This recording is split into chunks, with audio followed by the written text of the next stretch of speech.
शिवानी की बातें रिद्धिमा को सोचने पर मजबूर कर गई थी। वो शांत सी जमीन पर बैठी शिव के बारे में सोचने लगी। वो अब तक के सारे पालों को याद कर रही थी। शिव भले एक प्ले बॉय था पर उसने कभी रिद्धिमा के साथ गलत व्यवहार नहीं किया था। शिव का पास होना रिद्धिमा को हमेशा से एक सुकून का एहसास दिलाता था। वो कब उसके प्यार में पड़ गई थी उसे खुद भी मालूम नहीं चला था। उसने अपने पेट पर हाथ रखा और कुछ सोचकर कहा, शिव कहाँ है? शिवानी बोली, बाहर ही होगे, मैं अंदर भेजती हूँ। वो खड़ी हुई और बाहर चली गई। शिव बाहर खड़ा था। शिवानी के कहने पर वो अंदर आया। रिद्धिमा खड़ी होकर उसके आंखों में देखते हुए बोली, आप इस बच्चे की जिम्मेदारी लेंगे? मैं तुम्हारी भी जिम्मेदारी लूंगा, शिव ने उसकी आंखों में देखते हुए कहा। रिद्धिमा ने उसकी आंखों में सच्चाई देख पा रही थी पर इस पर कुछ नहीं कहा। शिव ने मनदीप और माँ से बात की और 1 हफ्ते बाद शादी करने की बात रखी। माँ के कहने पर रिद्धिमा के पापा शादी के लिए मान गए थे पर मनदीप बड़ा था, उसकी शादी के पहले शिव की शादी नहीं हो सकती थी। दुर्गा को रिद्धिमा और शिव के रिश्ते के बारे में पता चल गया था। उसने अब तक अपने पापा को कोई भी जवाब नहीं दिया था। दुर्गा ने मनदीप को मिलने बुलाया था। ऐसा नहीं था कि मनदीप उसे पसंद नहीं था पर वो एक बार सामने से उससे बात करके ही किसी फैसले पर पहुंचना चाहती थी। दुर्गा एक पार्क में बैठी थी। मनदीप भी आया और उसकी थोड़ी दूरी बना बेंच पर बैठ गया। मनदीप के पीछे पीछे शिव, राजेश, आलोक और सूर्या भी आए थे। चारों छिपकर उनकी बात सुन रहे थे। जब से उन्हें पता चला था कि दुर्गा ने मनदीप को मिलने बुलाया है, चारों ने उसका दिमाग खा लिया था। चारों उनकी बातें सुनने को बेकरार थे। मनदीप को नहीं पता था कि चारों वही उन्हें देख और सुन रहे हैं। दोनों चुप थे। उन्हें चुप देखकर सूर्या ने कहा, भाई बात नहीं करने वाले, हमें ही इनकी गाड़ी आगे बढ़ानी पड़ेगी। आलोक ने भी कहा, हाँ अगर आज इनकी बात नहीं बनी न तो मैं दुर्गा से शादी कर लूंगा। उसने जैसे ही कहा 6 आंखें खा जाने वाली नजरों से उसे घूरने लगे। आलोक ने सिर घुमाकर उन्हें देखा तो उनकी खतरनाक नजरें खुद पर पाकर वो सकपका गया। राजेश ने उसे घूरते हुए कहा, आपकी शादी तय है न भविष्य के विधायक जी? शिव ने धमकी भरे लहजे में कहा, सोचना भी मत, आप भाभी सिर्फ मन भाई की दुल्हन बनेंगी, मैं उनकी शादी करवा कर रहूंगा। तभी चारों ने सुना, दुर्गा कह रही थी, तुम्हें मुझसे शादी करने में कोई प्रॉब्लम हो तो कह सकते हो। उसकी बात सुनते ही राजेश ने झट से कहा, नहीं नहीं, उन्हें कोई प्रॉब्लम नहीं है, आप लंगड़ी भी हो जाओ तब भी वो आपके आशिक बने रहेंगे। सूर्या उसका मुंह बंद करते हुए कहा, चुप हो जाओ, वरना उनका पता नहीं पर अगर उन्होंने हमें देख लिया तो हम लंगड़े जरूर हो जाएंगे। मनदीप ने उसे देखा फिर सिर हिलाते हुए कहा, नहीं मुझे कोई प्रॉब्लम नहीं है पर अगर तुम्हें है तो तुम बता दो। दुर्गा हिचकिचाते हुए बोली, मुझे प्रॉब्लम नहीं है, तुम अच्छे हो पर मैं वो उद्धरण चिन्ह शिव को पसंद करती हो, मनदीप ने कहा। उसकी बात सुन दुर्गा ने सिर घुमाकर उसे हैरानी से देखा और कहा, तुम्हें पता है? मनदीप की बात सुन चारों भी हक्के बक्के रह गए थे। तीनों ने शिव को देखा जो खुद हैरानी से उन्हें देख रहा था। शिव ने हमेशा से दुर्गा को भाभी के नज़र से ही देखा था, इसलिए उन्होंने कभी उस पर ध्यान ही नहीं दिया था। मनदीप मुस्कुराते हुए सामने देखने लगे। वो बोले, मेरा शिव है ही ऐसा कि उसे हर कोई पसंद करता है, तुम करती हो इसमें कोई बड़ी बात नहीं है, मैं हमेशा से जानता था कि तुम उसे पसंद करती आई हो। दुर्गा कुछ पल खामोश रही फिर उसे देखते हुए बोली, तुम तब भी मुझसे शादी करना चाहते हो? मनदीप ने उसे देखते हुए कहा, हाँ बिल्कुल, मैं तुमसे शादी करना चाहता हूँ। इसके 2 कारण हैं। पहला, तुम जानती हो मेरा और शिव का खून का रिश्ता नहीं है पर मेरे लिए वो मेरा भाई से बढ़कर है। अगर मेरी शादी तुमसे होती है तब भी मैं शिव का साथ कभी नहीं छोड़ूंगा। तुम उसे पसंद करती हो इसलिए, और हम जिसे पसंद करते हैं हम उसे कभी कोई नुकसान नहीं पहुँचाते। दुर्गा उसे ही देख रही थी, वो समझ रही थी मनदीप आने वाले कल के बारे में बता रहा है। उसकी बातों का एक ही मतलब है, वो कभी शिव का साथ नहीं छोड़ेगा। दुर्गा ने कहा, और दूसरी क्या बात है? दूसरी बात, मैं तुमसे प्यार करता हूँ, मनदीप ने कहा। दुर्गा ने कुछ पल उसे देखा, फिर खड़ी होकर कहा, मैं पूरी कोशिश करूंगी कि मैं अपनी आखिरी सांस तक तुम्हारा साथ दे पाऊं। कहते हुए वो मुस्कुराए और वहां से चली गई। दोनों की बातें सुन इन चारों के चेहरे पर भी मुस्कान आ गई थी। खासकर शिव बहुत ज्यादा खुश था, वरना उसे टेंशन होने लगी थी। वो कभी अपने भाई की खुशियों के बीच नहीं आना चाहता था। एक सप्ताह बाद पूरी रीति रिवाज से चारों की शादी करवा दी गई। शिवानी अपने एग्जाम और आगे की पढ़ाई के वजह से लंदन चली गई थी, इसलिए वो शादी में शामिल नहीं हो पाई। वक्त यूं ही बीतता गया। शिव रिद्धिमा की बहुत केयर करता था, जिसे देख रिद्धिमा उस पर विश्वास करने लगी थी। वो भी खुश थी। दुर्गा और मनदीप ने अपने रिश्ते को वक्त दिया था। दोनों एक दूसरे को जानना चाहते थे, तभी अपनी गृहस्थी बसाने का प्लान किया था। 3 महीने यूं ही बीत गए। रिद्धिमा अपने डेली चेकअप के लिए हॉस्पिटल आई थी। वो डॉक्टर के केबिन के बाहर वेट कर रही थी। कुछ और भी प्रेग्नेंट लेडीज थी जो उसके साथ वही अपने नंबर आने का वेट कर रही थी। रिद्धिमा चेयर पर बैठी थी कि उसकी नज़र एक लेडीज पर गई। उसे देख रिद्धिमा खड़ी होकर बोली, आप यहाँ बैठ जाइए। उस लेडीज ने उसकी बात सुनी तो कहा, थैंक्स, पर आप पहले आए हैं तो इसलिए आप बैठिए।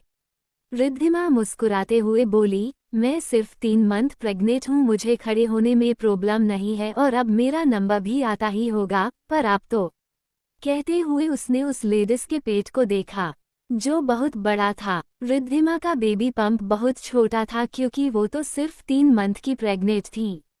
उस लेडीज ने मुस्कुराते हुए कहा, मैं 9 मंथ प्रेग्नेंट हूँ। वो चेयर पर बैठ गई। खड़ी होने की वजह से वो बहुत थक गई थी। रिद्धिमा और वो लेडीज आपस में बातें करने लगे। वहीं एक बेंच पर मोहिनी भी बैठी हुई थी। वो जब से आई थी वो रिद्धिमा को ही देख रही थी। रिद्धिमा और शिव के शादी की फोटो उसने न्यूज में देखी थी। उनके शादी होने के बाद शिव का उसके पास आना बंद हो गया था। वो भी 4th मंथ प्रेग्नेंट थी। वो रिद्धिमा को देखते हुए खुद को मुस्कुराने से रोक नहीं पाई। रिद्धिमा की मासूमियत और उसकी अच्छाई उसे सबसे अलग बनाती थी। मोहिनी ने उसे देखा, फिर अपनी रिपोर्ट पढ़ने लगी। रिद्धिमा को शिव भी देख रहा था। वो उसके पास आया और उसके कान में धीरे से बोला, तुम इतनी अच्छी क्यों हो, हमेशा दूसरों की हेल्प करते रहती हो। रिद्धिमा उसकी बात पर होले से मुस्कुराई। तभी शिव की नज़र मोहिनी पर गई। मोहिनी ने उसे नहीं देखा था। शिव ने उसके पेट को देखा। वो वहाँ देख और उसके पेट को देख वो समझ गया कि मोहिनी भी प्रेग्नेंट है। उसने रिद्धिमा का हाथ पकड़ा और उसे अपने साथ मोहिनी के पास ले गया। वो उसके पास आया और बोला, मोहिनी। मोहिनी ने आवाज सुनी तो उसने सिर उठाकर उसे देखा। उसके साथ रिद्धिमा को भी देखकर मोहिनी घबरा गई। वो नहीं चाहती थी कि उसके वजह से दोनों के बीच कोई मनमुटाव आए। रिद्धिमा ने शिव से घिरे से कहा, ये कौन है? मोहिनी ने उसे देखा, तभी शिव ने कहा, मेरी सबसे अच्छी दोस्त है मोहिनी। मोहिनी बस उसे देखते ही रह गई थी। उसने नहीं सोचा था कि वो रिद्धिमा से उसे मिलवाएगा। शिव की नज़र मोहिनी के पेट पर थी। पता नहीं क्यों, पर उसे अब बेचैनी सी होने लगी थी। रिद्धिमा और मोहिनी ने कुछ इधर उधर की बातें की, फिर रिद्धिमा का नंबर आया तो वो अंदर चली गई। उसके जाते ही शिव ने कहा, ये किसका बच्चा है? मोहिनी ने उसे देखा, फिर कहा, मेरा बच्चा है। शिव ने सख्त आवाज में कहा, हाँ, पर इसका बाप कौन है? मोहिनी ने इस पर कुछ नहीं कहा और जाने लगी, पर शिव ने उसका हाथ पकड़ लिया और उसे दूसरी तरफ जहाँ कोई नहीं था वहाँ लाकर अपने सामने खड़ा करते हुए बोला, मोहिनी, मुझे बताओ, कुछ ऐसा है जो मुझे जानना चाहिए पर तुम मुझे बता नहीं रही हो। मोहिनी ने अब भी कुछ नहीं कहा। वो सिर झुकाए खड़ी रही। शिव ने कुछ पल उसे देखा, फिर बिना किसी भाव के कहा, ये मेरा बच्चा है न? उसकी बात पर मोहिनी सिर उठाकर उसे देखने को मजबूर हो गई। वो उसे देखते हुए हाँ में सिर हिलाए और फिर से अपने सिर को नीचे झुका लिया। शिव ने उसकी बात पर कसकर अपनी मुट्ठी कस ली। उसे मोहिनी पर अब बहुत गुस्सा आ रहा था। इतनी जरूरी बात उसने कैसे उसे नहीं बताया था। शिव ने कहा, हमारे बीच पहले भी कई बार सब कुछ हो चुका था, पर तुम पहले तो कभी प्रेग्नेंट नहीं हुई। मोहिनी ने कहा, हाँ, क्योंकि पहले मैं दवा खा लेती थी पर इस बार भूल गई थी। उसने शिव को देखा और नम आंखों से कहा, मैं इसे जन्म देना चाहती हूँ शिव, मैं कभी तुम्हारे और रिद्धिमा के बीच नहीं आऊंगी। मैं जानती हूँ तुम रिद्धिमा से बहुत प्यार करते हो, इसलिए अब हमारी गली भी नहीं आते, पर मैं भी अब इस बच्चे से जुड़ चुकी हूँ। मैं इसे जन्म देना चाहती हूँ, इसे पालना चाहती हूँ। शिव ने उसे देखा पर कुछ कहे बिना वहां से चला गया। मोहिनी वही खड़ी रोने लगी थी। उसे डर था कि कहीं शिव उसे अबोसन करवाने को न कहे। वहीं रिद्धिमा ने भी दीवार के पीछे से सब कुछ सुन लिया था। वो तो शिव को बुलाने आई थी पर उनकी बातें सुन वो अपनी जगह पर ही रुक गई थी। उसकी आंखें भी भीग गई थी, वो मोहिनी की तकलीफ समझ सकती थी। उसने मोहिनी को रोते देखा तो वो खुद को नॉर्मल कर उसके पास गई और उसके कंधे पर हाथ रखते हुए बोली, ज्यादा रोने या स्ट्रेस लेने से बच्चे को खतरा हो सकता है। मोहिनी ने उसे देखा तो वो अपने आंसू साफ करने लगी। रिद्धिमा ने कहा, मैं शिव से बात करूंगी, वो आपको और आपके बच्चे को कुछ नहीं करेंगी। मोहिनी उसकी बात सुन हैरानी से उसे देखने लगी। रिद्धिमा ने मुस्कराते हुए कहा, मैंने आप दोनों की बात सुन ली, आप टेंशन मत लो, आप जानते हो न शिव बहुत अच्छे हैं, वो आपके साथ कुछ गलत नहीं करेंगे। मोहिनी ने बस सिर हिला दिया। आज वो समझ गई थी कि शिव रिद्धिमा से इतना प्यार क्यों करता है। रिद्धिमा सच में बहुत अच्छी और काइंड नेचर की थी। दिन अच्छे से बीतने लगे थे। रिद्धिमा ने शिव को मना लिया था, इसलिए शिव ने इस पर कुछ नहीं किया था। उसके लिए रिद्धिमा की खुशी सबसे बढ़कर थी। मोहिनी और रिद्धिमा की डिलीवरी डेट भी आ गई थी। दोनों एक दिन ही हॉस्पिटल गई थी, पर मोहिनी ने जहां शिवम को जन्म दिया था वहीं रिद्धिमा का बच्चा मरा हुआ पैदा हुआ था। दोनों बेहोश थी। शिव ने इस पर बहुत सोचा था। उसने दोनों को छोड़ सिर्फ शिवम के बारे में सोचा और जो सही लगा वही किया। उसने दोनों के बच्चे को बदल दिया ताकि वो शिवम को एक अच्छी जिंदगी दे पाए। मोहिनी ने उसे देखा था पर वो भी चुप रही क्योंकि वो भी शिवम को एक अच्छी जिंदगी देना चाहती थी। रिद्धिमा को नर्स से पता चला था कि उसका बच्चा मरा हुआ पैदा हुआ है। उसने मोहिनी से बात की तो मोहिनी ने उसे सब कुछ बता दिया। रिद्धिमा ने शिवम को न सिर्फ एक्सेप्ट किया बल्कि एक माँ से बढ़कर प्यार किया। 5 साल बाद आज शिवम का बर्थडे था, जिसमें बहुत से लोग आए थे। उनमें से एक प्रदीप और प्रकाश भी थे।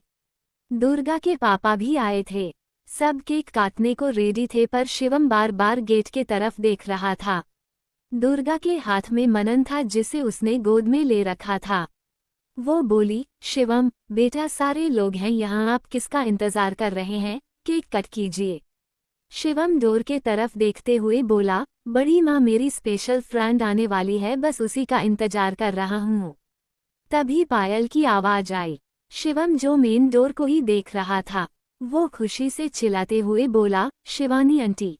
सबने उसकी बात पर देखा तो शिवानी को देख सबके होठों पर मुस्कान आ गई, पर किसी की आंखों में शैतानी आ गई थी। वो अपनी गंदी नजरों से शिवानी को ऊपर से नीचे देख रहा था। वो और कोई नहीं प्रदीप था, को साइड में खड़ा जूस पीते हुए शिवानी को बुरी नियत से देख रहा था। शिवानी को देख शिवम जल्दी से उसके पास आया और उसका हाथ पकड़कर उसे अंदर लाते हुए बोला, जल्दी चलिए आंटी, हम केक कट करते हैं। शिवानी ने बहुत खूबसूरत काली नेट वाली अनारकली सूट पहन रखा था। उसके काले लंबे बाल खुले थे, चेहरे पर हल्का मेकअप था जिसमें वो बहुत खूबसूरत लग रही थी। शिवानी 6 साल बाद इंडिया लौट रही थी। इन 6 सालों में वो दुनिया की टॉप्स डॉक्टरों में आ गई थी। वो और शिवम अधिकतर वीडियो कॉल में बात किया करते थे। शिवम को वो बहुत पसंद थी। शिवानी को भी शिवम से अपनापन महसूस होता था। वो भी उसे अपने बच्चे की तरह प्यार करती थी। शिवम ने केक कट किया, फिर पार्टी स्टार्ट हुई और सारे लोग पार्टी एंजॉय करने लगे। शिवानी के आने की खबर किसी को नहीं थी, ये सिर्फ शिवम ही जानता था कि वो आने वाली है। सारे लोग पार्टी एंजॉय कर रहे थे। शिवानी सारे लोगों में किसी को ढूंढ रही थी पर वो इंसान उसे कहीं नहीं दिख रहा था। तभी उसके पास दुर्गा आई और मुस्कुराते हुए बोली, शिवानी तुम जिसे ढूंढ रही हो वो थोड़ी देर पहले ही वापस चला गया है। शिवानी ने अपना सिर झुका कर कहा, आपको भी पता है दुर्गा दी। सबको पता है, रिद्धिमा उनके पास आती हुई बोली। उसके साथ राजेश, आलोक और शिव भी थे। आलोक ने शिवानी को ऊपर से नीचे तक देखा और कहा, ओह, तो वो तुम हो जिसके यादों में वो डूबा रहता है। शिवानी ने उन्हें देखा, फिर अपने कमर में हाथ रखकर बोली, क्यों, क्या आप अपनी बीवी के यादों में नहीं डूबे रहते हो? वैसे मैंने सुना है वो प्रेग्नेंट है। अब तो आपको और आपको भी अपनी अपनी बीवियों पर ध्यान देना चाहिए। जेड। शिवानी की बात सुन आलोक और राजेश का मुंह बन गया। शिव ने कहा, शिवानी तुम्हें जाना चाहिए, वो नाराज है तुमसे। शिवानी जल्दी से सिर हिलाते हुए बोली, हाँ बिल्कुल, मैं जा रही हूँ, बाय। कहते हुए वो जल्दी से बाहर भाग गई। उसे इतनी स्पीड में भागता देख सब मुस्कुरा दिए। शिवानी बाहर आए और अपनी कार में बैठने को हुई कि शिव उसे पीछे से आवाज देकर रोक दिया। शिवानी आवाज सुन रुक गई और पीछे पलटकर शिव को देखा। शिव उसके पास आया और बोला, मैं तुम्हें थैंक्स बोलने आया था, उस दिन बोल नहीं पाया और फिर तुम लंदन चली गई। थैंक यू सो मच, आज तुम्हारे वजह से ही रिद्धिमा मेरी जिंदगी में है। शिवानी मुस्कुराते हुए बोली, ये तो मेरा फर्ज था, दो प्यार करने वालों को मिलाने से बड़ा पुण्य का काम और क्या होता है। शिव उसकी बात पर मुस्कुराया। वो उसके सिर पर हाथ फेरते हुए बोला, वैसे क्या तुम्हें सच में भूत दिखते हैं? शिवानी उसकी बात पर चुप हो गई। शिव ने कहा, सूर्या ने बताया और तुम्हें देखकर नहीं लगता कि तुम झूठ बोलती होगी। शिवानी ने कहा, हाँ, मुझे और मेरी माँ को भी भूत दिखते हैं। वो कहती हैं उनकी माँ को भी दिखते थे, शायद ये हमारे वंश को गॉड गिफ्ट मिला है, हम भूतों से बात कर उसकी प्रॉब्लम सॉल्व करते हैं। सच में? राजेश और आलोक ने साथ में कहा। शिवानी और शिव ने पलट कर देखा तो दोनों उनसे थोड़ी दूरी पर ही खड़े हैरानी से मुंह खोले उन्हें देख रहे थे। शिवानी अपनी पलकें झपकाते हुए बोली, हाँ बिल्कुल, देखिए अभी भी एक भूतनी आप दोनों के पीछे खड़ी है। दोनों ने डे से ही उसकी बात सुनी। दोनों ने सिर घुमाकर एक दूसरे को देखा और बिना एक पल गवाए अंदर भाग गए। शिवानी उनकी स्पीड देखकर हंसते हुए बोली, दोनों डरपोक है, डर गए। शिव भी हंसने लगे थे। उन्हें और बाकी सबको शिवानी बहुत पसंद थी, वो छोटी बच्ची की तरह बहुत मासूम और शरारती थी। शिव ने कहा, अच्छा ठीक है, अब तुम्हें जाना चाहिए। शिवानी ने सिर हिलाया और अपनी कार में बैठकर वहां से निकल गई। शिव भी उसके जाने के बाद अंदर आ गया। वहीं उनसे थोड़ी दूरी पर प्रदीप भी अपनी कार के पास खड़ा था। उसके पापा ने उसे अपने बिजनेस के सिलसिले में सिंगापुर भेज रहे थे। प्रदीप ने शिवानी और शिव की सारी बातें सुन ली थी। उसके आंखों के सामने शिवानी का खूबसूरत चेहरा आ रहा था। उसके दिल में उसे पाने की तमन्ना जाग चुकी थी, पर फिलहाल उसे सिंगापुर जाना था, इसलिए कुछ सोचकर वो शैतानी मुस्कान लिए अपनी कार में बैठ गया और वहां से निकल गया। दूसरी तरफ शिवानी ने अपनी कार एक विला के सामने रोकी। वहां के गार्ड्स ने शिवानी को देखा, सिर झुकाकर मुस्कुराते हुए उसे हेलो कहा। शिवानी ने भी उन्हें एक स्माइल पास की और अंदर चली गई। अंदर सूर्या हॉल में बैठा अपने लैपटॉप में काम कर रहा था। शिवानी धीमे कदमों से उसके पास गई और उसके आंखों पर हाथ रख दिया। सूर्या के चेहरे पर पहले से ही मुस्कान थी। वो लैपटॉप बंद करते हुए बोला, तो अब तुम्हें याद आई है मेरी? कहते हुए शिवानी हैरान होते हुए बोली, तुम्हें कैसे पता कि ये मैं हूँ? सूर्या ने उसके हाथ पकड़े और उसे अपने सामने लाकर बोला, दिल का दिल से कनेक्शन है न, तो पता चल जाता है। शिवानी उसकी बात पर मुस्कुराए और उसके बगल में बैठकर उससे बातें करने लगी। वो अपने बारे में सब कुछ पता रही थी और सूर्या उसे प्यार से देख रहा था। शिवानी बोलते बोलते एकदम से चुप हो गई जब उसे अपने गर्दन पर सूर्या की गर्म सांसें महसूस हुए। सूर्या उसे 6 साल बाद अपने सामने देख रहा था। शिवानी में बहुत कुछ बदल चुका था, वो पहले से ज्यादा खूबसूरत हो गई थी। सूर्या उसके कंधे पर अपने होंठ रखते हुए बोला, शिवानी कैन आई? कहते हुए उसने उसकी आंखों में देखा। शिवानी ने भी उसका बहुत इंतजार किया था। दोनों इन 6 सालों में एक दूसरे से टूटकर प्यार करने लगे थे। शिवानी भी 6 साल की दूरी मिटाना चाहती थी। उसने बिना कुछ कहे अपने होठ सूर्या के होठों पर रख कर दिए। सूर्या उसकी हाँ देख मुस्कुराया दिया।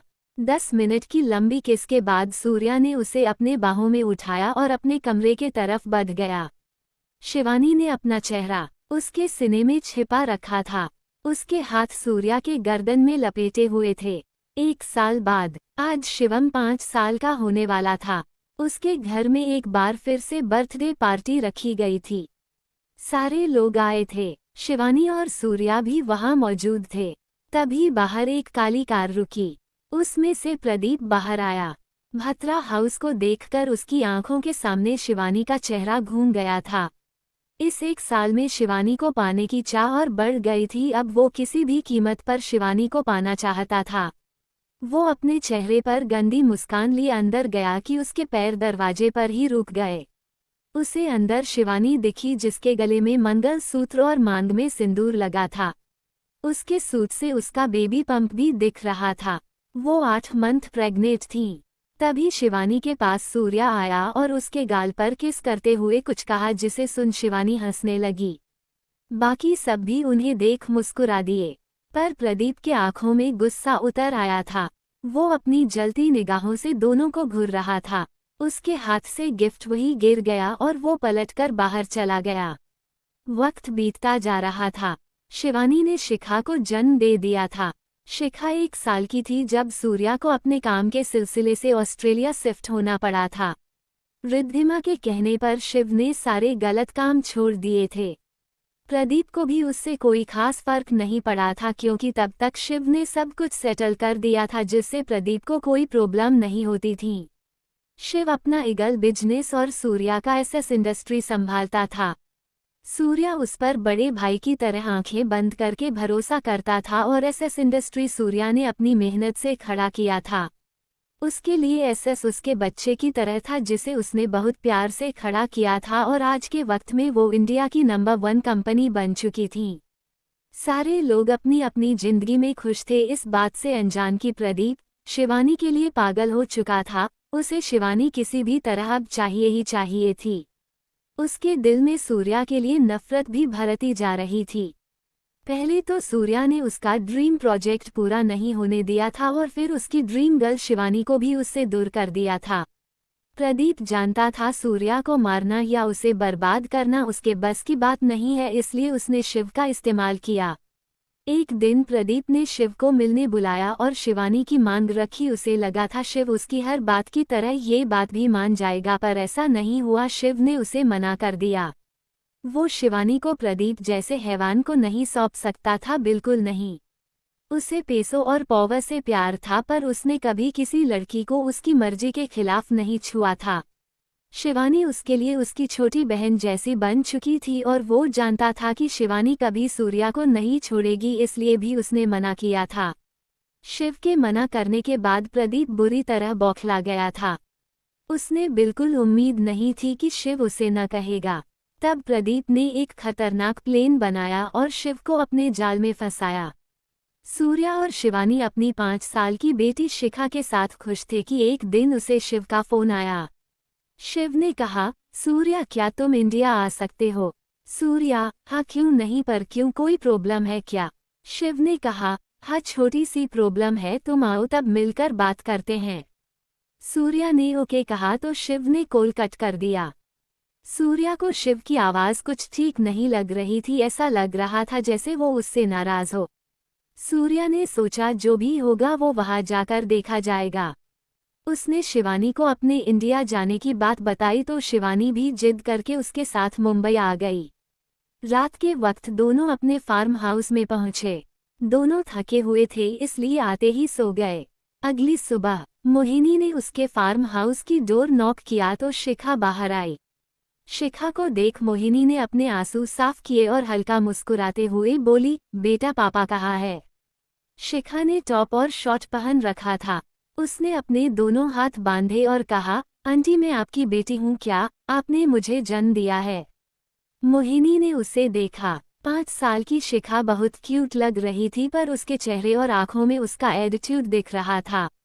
मोहिनी एक पल को शॉक्ड ही रह गई थी, पर अगले पल उसने खुद को नॉर्मल किया और कहा, नहीं मैंने आपको जन्म नहीं दिया है, आपको तो आपकी मम्मा ने जन्म दिया होगा ना बच्चा। शिखा ने इस बार उसे घूरते हुए कहा, तो आपने मुझे बेटा क्यों कहा? और मेरा नाम शिखा है, मैं बच्ची नहीं हूँ, 5 साल की हूँ मैं। मोहिनी अब उसे आंखें बड़ी कर हैरानी से देखने लगी थी। वो यही सोच रही थी कि इस 5 साल की बच्ची में इतना एटीट्यूड आया कहाँ से। तभी अंदर से सूर्या आया। सूर्या को देख शिखा उसके गोदी में चली गई और मोहिनी के बारे में बताने लगी। सूर्या ने मोहिनी को देखा तो उसने शिखा को अंदर भेज दिया।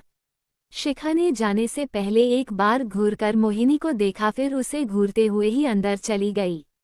उसके जाने के बाद सूर्या ने कहा, आप यहाँ इतनी सुबह? उसकी बात सुन मोहिनी की आंखों में आंसू भर आए और वो लगभग रोते हुए बोली, मैं आपसे मदद मांगने आई हूँ, मेरी बाड़ी को प्लीज खरीद लीजिए। वो प्रदीप अपने 2 आदमियों के साथ मिलकर मेरी बाड़ी तोड़ना चाहता है। मेरे जैसे और कई लड़कियां हैं जिसकी जिंदगी उस बाड़ी पर टिकी है, प्लीज हमारी मदद कीजिए। सूर्या ने उसे रोते देखा तो कहा, आप शांत हो जाएं, मैं कुछ करता हूँ, आपकी बाड़ी को कुछ नहीं होगा। सूर्या ने उसे समझाकर वापस भेज दिया था। वहीं शिव एक पेड़ के पीछे से उन्हें देख रहा था। उसे उनकी बातें सुनाई नहीं दे रही थी, पर मोहिनी के आंसू देख उसे प्रदीप की बातों पर विश्वास हो गया था। शिव, तुम जैसा सोचते हो सूर्या वैसा नहीं है। वो मोहिनी की बाड़ी को तोड़ना चाहता है, 1000 लड़कियों को दुबई भेजकर और पैसे कमाना चाहता है। तुम देखना, जब वो वापस आएगा तब मोहिनी मदद मांगने उसके पास जरूर जाएगी। शिव को पहले विश्वास नहीं हुआ था, पर जब उसने मोहिनी को यहाँ आकर रोते देखा तो उसे यकीन होने लगा था। वो गुस्से से वापस चला गया। वहीं मोहिनी को सूर्या के बारे में शिव ही बताया करता था। वो हमेशा उसकी तारीफ करता रहता था, इसलिए मोहिनी सूर्या के पास मदद मांगने आई थी। सूर्या ने शाम तक मोहिनी की प्रॉब्लम सॉल्व कर दी थी। अब प्रदीप और उसके लोग बाड़ी खाली नहीं करवा सकते थे। सूर्या भी मोहिनी को शिव के वजह से ही जानता था। सारी कड़ी शिव से ही जुड़ी हुई थी। 2 दिन बाद प्रदीप ने शिव से कहकर सूर्या को मीटिंग के लिए एसएस में मिलने को कहा। सूर्या शिव के वजह से मान गया और मीटिंग के लिए रेडी हो गया। प्रदीप ने शिव को दूसरे काम के बहाने उसी रात फॉरेन भेज दिया था। शिव ने सूर्या को बताया भी नहीं और फॉरेन चला गया। इधर सूर्या शिव के वजह से अकेला आया, उसके साथ कोई बॉडीगार्ड या कोई भी नहीं थे। सूर्या एसएस इंडस्ट्री के अंदर गया जहां प्रदीप उसका वेट कर रहा था, पर उसके बाद सूर्या की डेथ बॉडी ही बाहर आई। जब शिव वापस आया तब तक सब कुछ खत्म हो चुका था। सूर्या का राइट हैंड यानी सीड के पापा सूर्या से 1 दिन पहले ही मर चुके थे, जिसके बारे में सबको सूर्या के मौत के बाद पता चला था। सबको यही लगा कि सूर्या की मौत उसके कैबिन से गिरकर हुई थी और ये सब बताने वाला प्रदीप ही था। उसके टूटे पैर को देख शिव और बाकी सब ने उसकी बात पर यकीन हो गया था। सबको यही लगता था कि सूर्या को बचाते वक्त प्रदीप के पैरों में चोट लग गई थी, पर सच क्या था वो तो सिर्फ वही जानता था। शिव का दिमाग कुछ गलत होने का इशारा कर रहा था, पर वो प्रदीप पर अब भी इतना भरोसा करता था कि उसने सूर्या का केस वही बंद करवा दिया और सूर्या की मौत बस एक एक्सीडेंट बनकर रह गई। शिवानी ने बहुत मुश्किल से सब कुछ संभाला था, पर वो अब किसी से बात नहीं करती थी। सूर्या उससे कहकर गया था कि वो शिव से मिलने जा रहा है, पर जब उसे पता चला कि शिव फॉरेन चला गया था तब उसे बहुत गुस्सा आया था, पर उसने शिव से भी कुछ नहीं कहा था। वो सब कुछ छोड़कर सबसे बहुत दूर चली गई थी। सूर्या का वंश शिखा थी और सूर्या ने उसे बचपन से ट्रेन किया था। वो चाहता था कि उसके बाद उसकी बेटी शिखा माफिया की दुनिया संभाले। इसलिए शिवानी ने शिखा को वो सब कुछ सिखाया जो शिखा के लिए जरूरी था और सूर्या उसे सिखाना चाहता था। सूर्या के मरने के बाद प्रदीप शिवानी को मजबूर कर देना चाहता था ताकि शिवानी खुद को उसके हाथों में सौंप दे। शिवानी कहा थी इसकी खबर किसी को भी नहीं थी। सूर्या की मौत एसएस इंडस्ट्री में हुई थी, इसलिए शिव ने वहां जाना छोड़ दिया था। कब सब कुछ प्रदीप के हाथों में चला गया शिव को खबर ही नहीं हुई। 3 साल तक शिवानी को ढूंढने पर भी जब वो किसी को नहीं मिली तब प्रदीप ने एसएस इंडस्ट्री अपने नाम करनी चाहिए थी, पर सूर्या ने सब कुछ शिखा के नाम कर रखा था और ये भी शर्त थी कि जब शिखा 24 की हो जाएगी तब उसके और उसके पति के साइन पर ही सब कुछ उसे मिलेगा। प्रदीप को लगता था कि शिव को पता है शिवानी के बारे में, पर वो उसे बता नहीं रहा है और वो भविष्य में खतरा भी बन सकता था उसके लिए। इसलिए उसने दुर्गा के नजरों से बचने के लिए शिव के लिए वो सब कुछ प्लान किया और उसे मार डाला। शिव के मौत के साथ ही उसने खुद के मरने की भी झूठी अफवाह फैला दी थी, जिससे पूरी दुनिया को लगने लगा था कि प्रदीप भी शिव के साथ मर चुका है। प्रदीप अंदर ही अंदर शिवानी को ढूंढ रहा था। उसकी खोज अब तक खत्म नहीं हुई थी। वक्त बीतता जा रहा था। शिवानी सबके नजरों से दूर थी, पर सूर्या के कुछ खास लोग जो अपना फायदा चाहते थे उन सबने शिवानी का फायदा उठाया। सबने मिलकर उसकी दूसरी शादी करवा दी, ये कहकर कि शिखा के सिर पर पिता का हाथ रहना चाहिए। अपने सौतेले बाप के गंदे व्यवहार ने शिखा को और मजबूत बनाते गया था। शिवानी की डेथ डिप्रेशन के वजह से हो गई थी, पर मरने से पहले उसने शिखा को आलोक के पास जाने को कहा था। आलोक तब तक विधायक बन चुका था। शिवानी उसे और राजेश को भी भैया कहा करती थी। उसे अब सिर्फ आलोक पर भरोसा ही भरोसा था। आलोक ने उसके भरोसे को कायम रखा था। उसने शिखा की आगे की ट्रेनिंग करवाई थी। शिवानी के डेथ के 1 साल बाद प्रदीप को शिखा के बारे में पता चल गया था, पर तब तक शिखा सिर्फ 18 साल की उम्र में माफिया क्वीन बन गई थी। उसे हराना किसी के बस की बात नहीं थी। प्रदीप सूर्या को तरपाना चाहता था, उसे अपना बदला लेना था, इसलिए उसने अपनी सारी हदें पार कर दी थी। एसएस इंडस्ट्री में एक राज अब तक छिपा था जिसे आज तक प्रदीप ने बाहर नहीं आने दिया था। Flashback and present time. Shikha सीढ़ियां चढ़ते हुए दुर्गा की बातों को सोच रही थी। उसके दिमाग में सूर्या चल रहा था। शिखा को हमेशा लगता था कि सूर्या की मौत महज एक इत्तेफाक नहीं थी, पर आज दुर्गा की बातें सुन उसे यकीन हो गया था कि सूर्या की मौत के पीछे प्रदीप का ही हाथ था। अब उसे रात का इंतजार था जब वो एसएस इंडस्ट्री जाए और प्रदीप से मिले। वो खुद से ही खोई हुई अपने रूम में आए जहां शिवम उसका इंतजार कर रहा था। शिवम ने उसे देखा तो वो उसके पास जाकर बोला, बीवी तुम कहाँ थी, मैं कब से तुम्हारा इंतजार कर रहा था। शिवम बहुत खुश था। वो अपने और रिद्धिमा के बारे में उसे बताना चाहता था। वो शिखा के कसकर गले लग गया। उसके गले लगने से शिखा सेंस में आई। जब उसे एहसास हुआ कि शिवम ने उसे गले लगाया है तो उसने एक झटके में उसे खुद से दूर धक्का दे दिया। शिवम इसके लिए रेडी नहीं था। वो तो प्यार से उसे गले लगाए खड़ा था। शिखा के अचानक धक्का देने से शिवम बेड पर गिर गया। उसने हैरानी से शिखा को देखा जो हल्की गुस्से से उसे ही देख रही थी। शिखा की आंखों में आज कुछ अलग देख रहा था शिवम। उसकी आंखों में गुस्से से ज्यादा नफरत के भाव थे। शिवम खड़ा होते हुए बोला, क्या हुआ बीवी, तुम? शिखा ने उसकी बात सुनने के बजाय वॉशरूम में चली गई और जोर से डोर बंद कर दिया। शिवम बस स्टैचू बना उसे जाते देखता रह गया। वो वापस बेड पर बैठकर शिखा के बारे में सोचने लगा। सुबह तक तो बिल्कुल ठीक थी, पर अब अचानक उसे क्या हो गया। शिवम को शिखा की आंखें याद आई। उसकी नीली आंखों में आज खुद के लिए नफरत की एक छोटी सी झलक देख शिवम को अपना दिल टूटता सा महसूस हो रहा था। उसने अपने दिल वाली जगह पर हाथ रखा और आंखें बंद कर ली। उसकी बंद आंखों के सामने पहली मुलाकात से अब तक का सब कुछ घूम गया। वो सारी चीजें याद कर उसने अपनी आंखें खोली और खुद से कहा, I am in love with her. कहते हुए उसने अपनी आंखें खोली और वॉशरूम के डोर को देखने लगा। दुर्गा का कमरा। मनदीप कमरे में आए तो देखा दुर्गा बेड के कोने में एक फोटो एल्बम लिए बैठी उसे देख रही थी। मनदीप उसके बगल में बैठ गए और उस फोटो को देखने लगे। वो फोटो शिवम के बर्थडे पार्टी की थी जब पूरा परिवार एक साथ था। सूर्या और शिवानी भी थे और शिवानी का बेबी पंप भी दिख रहा था। दुर्गा शिवानी के फोटो पर हाथ फेरते हुए बोली, शिखा शिवानी जैसी मासूम नहीं है और न ही सूर्या जैसे किसी पर भी भरोसा करती हैं। शायद हालात ने शिखा को ऐसा बना दिया ही न। कहते हुए उसने मनदीप को देखा। मनदीप सिर हिलाते हुए बोले, हम शिखा अलग है दोनों से। फिर वो दुर्गा को गौर से देखते हुए बोले, तुम्हें कैसे पता चला कि शिखा शिवानी और सूर्या की बेटी है? दुर्गा ने कहा, उसकी नीली आंखें सूर्या के काली आंखों की तरह ही पैनी है। वो सामने वाले की मन की बात जान जाती है। उसने मनदीप को देखा जो उसे ही देख रहे थे। दुर्गा हल्का मुस्कुराते हुए बोली, शिव और आपके जाने के बाद मैंने पापा के आदमियों को शिवानी का पता लगाने को कहा था।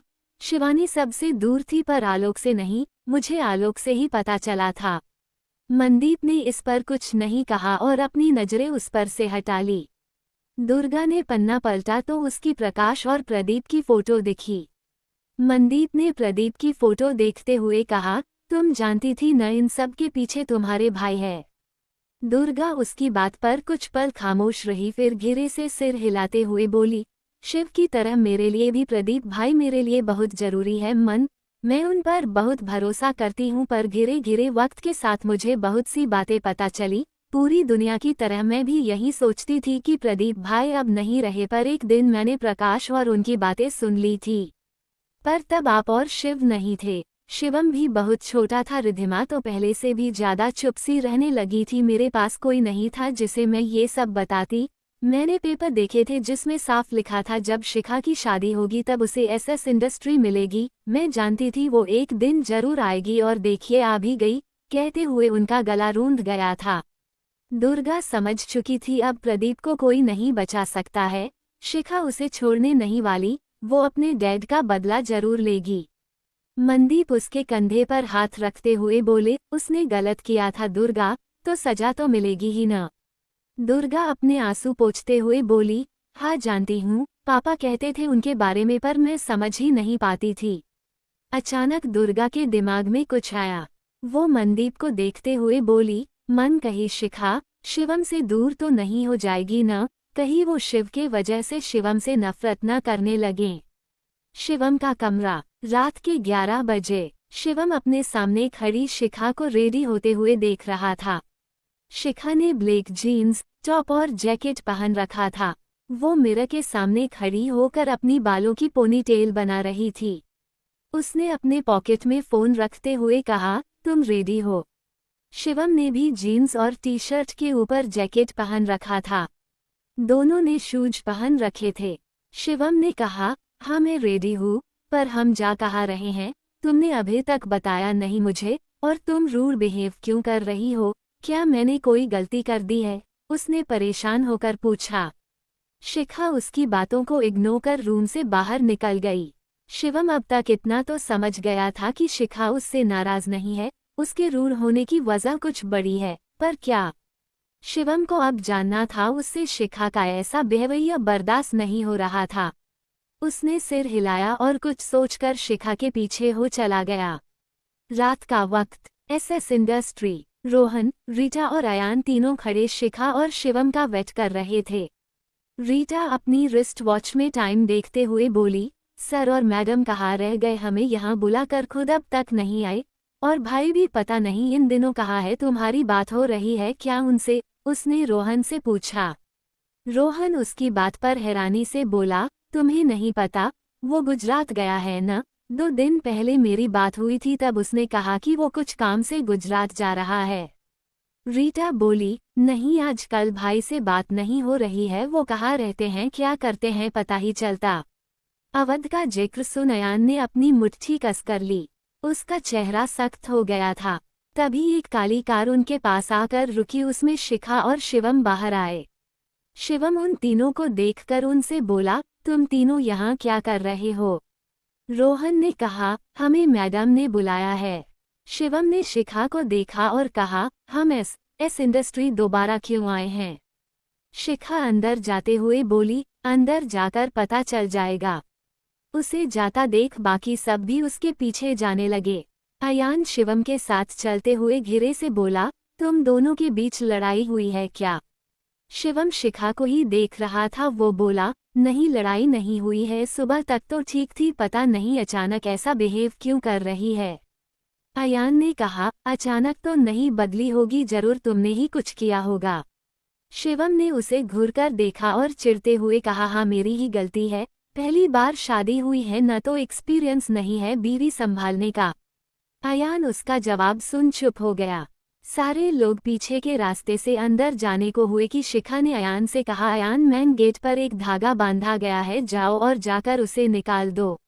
अयान ने सिर हिलाया और अपनी मास्क और कैप पहनकर चला गया। शिखा ने एक बार पीछे पलटकर देखा और अंदर चली गई। बाकी तीनों भी अंदर आए। शिखा सीढ़ियों से ऊपर जा रही थी। रोहन उसे दूसरे तरफ जाते हुए देखकर शिवम से बोला, सर मैडम इधर किधर जा रही है? शिवम ने उसे देखा और कहा, रुको पूछकर आता हूँ। रोहन ने सिर हिलाया तो शिवम ने उसे खा जाने वाली नजरों से देखते हुए कहा, मैं नहीं जा रहा, तुम्हें जाना है तो तुम जाओ। रोहन जल्दी से सिर हिलाते हुए बोला, मैं नहीं जाऊंगा, मुझे डर लगता है मैडम से। शिवम ने कहा, और मुझसे नहीं लगता है डर, देख रहा हूं मैं, जब से बीवी आई है तुम्हारी जुबान कुछ ज्यादा ही खुलने लगी है मेरे सामने। रोहन ने जल्दी से नमे सिर हिलाया और पीछे हो गया। वो लोग कुछ कदम ही चले होंगे कि एक आवाज आई, वेलकम। ये आवाज किसी बूढ़े आदमी की थी। उसकी आवाज सुन ऐसा लग रहा था जैसे वो मुस्कुराते हुए काफी देर से उन सबका ही वेट कर रहा था। शिखा आवाज सुन रुक गई थी, बाकी सब भी रुक गए थे। वो एक कॉरिडोर था जहां चारों तरफ अंधेरा छाया हुआ था। सारे लोग 42 फ्लोर पर थे। शिखा ने एक गहरी सांस ली और अपने कदम आगे बढ़ा दिए। अब शिवम का चेहरा भी डार्क होने लगा था। उसे अब तक इतना तो समझ आ गया था कि यहाँ कुछ बड़ा है, पर क्या ये जानना अभी बाकी था। शिखा एक दरवाजे के बाहर आकर रुकी और अपने दोनों हाथ अपने पॉकेट में डालकर बिना किसी एक्सप्रेशन के दरवाजे को देखने लगी। उसके पीछे ही तीनों भी खड़े थे। रीटा ने उसे देखकर कहा, मैडम इस दरवाजे को ऐसे क्यों देख रही है? इनके देखने से दरवाजा खुल थोड़े जाएगा। उसने कहा ही था कि दरवाजा खुल गया। शिखा ने एक नज़र पूरे कमरे में दौड़ाई और अंदर चली गई। बाकी सब भी अंदर आए तो अंदर से उस कमरे को देख शॉक्ड रह गए। वो कमरा बहुत बड़ा और खूबसूरत था। उस कमरे में एक टेबल और चेयर रखी गई थी। सोफा सेट भी था। एक साइड के दीवारों पर व्हाइट स्टार लटके हुए थे। पूरा कमरा लाइट येलो और पर्पल कलर का था। उस टेबल और चेयर के जस्ट पीछे बड़ी सी ग्लास वॉल थी जहां सफेद पर्दे लगे हुए थे। उसके राइट साइड एक बड़ी बालकनी थी। सारे लोग सारी चीजें आंखें बड़ी कर हैरानी से देख रहे थे। किसी ने नहीं सोचा था कि यहाँ उन्हें ऐसा कुछ देखने को मिलेगा। तभी अयान भी आया। वो भी सब कुछ देखकर बहुत शॉक्ड था। उस कमरे को देख ऐसा लग रहा था जैसे किसी ने बहुत प्यार से अपने हाथों से पूरे कमरे को सजाया होगा। शिखा के चेहरे पर अब भी कोई भाव नहीं थे। वो नजरें घुमाकर सब कुछ देख रही थी कि उसकी नज़र लेफ्ट साइड पर लगे पर्दे पर गई। शिखा ने उसे देखा, फिर उसके पास जाने लगी। इधर रोहन सब कुछ देखते हुए बोला, ये कमरा तो बहुत खूबसूरत है, पर यहाँ बहुत नेगेटिव वॉइस आ रही है, डर सा लग रहा है यहाँ। अयान ने कहा, हाँ मुझे भी, मैं शिखा के साथ बहुत सी भूतिया जगह गया हूँ, पर इतनी अजीब सी फीलिंग कभी नहीं आई थी मुझे। शिवम सारी चीजें देखते हुए बोला, कुछ भी नहीं बदला है, 16 साल से सब कुछ वैसा ही है। उसकी बात पर तीनों ने उसे हैरानी से देखा। अयान ने कहा, तुम 16 साल पहले आए थे क्या यहाँ? शिवम ने बस सिर हिलाया और शिखा को देखने लगा।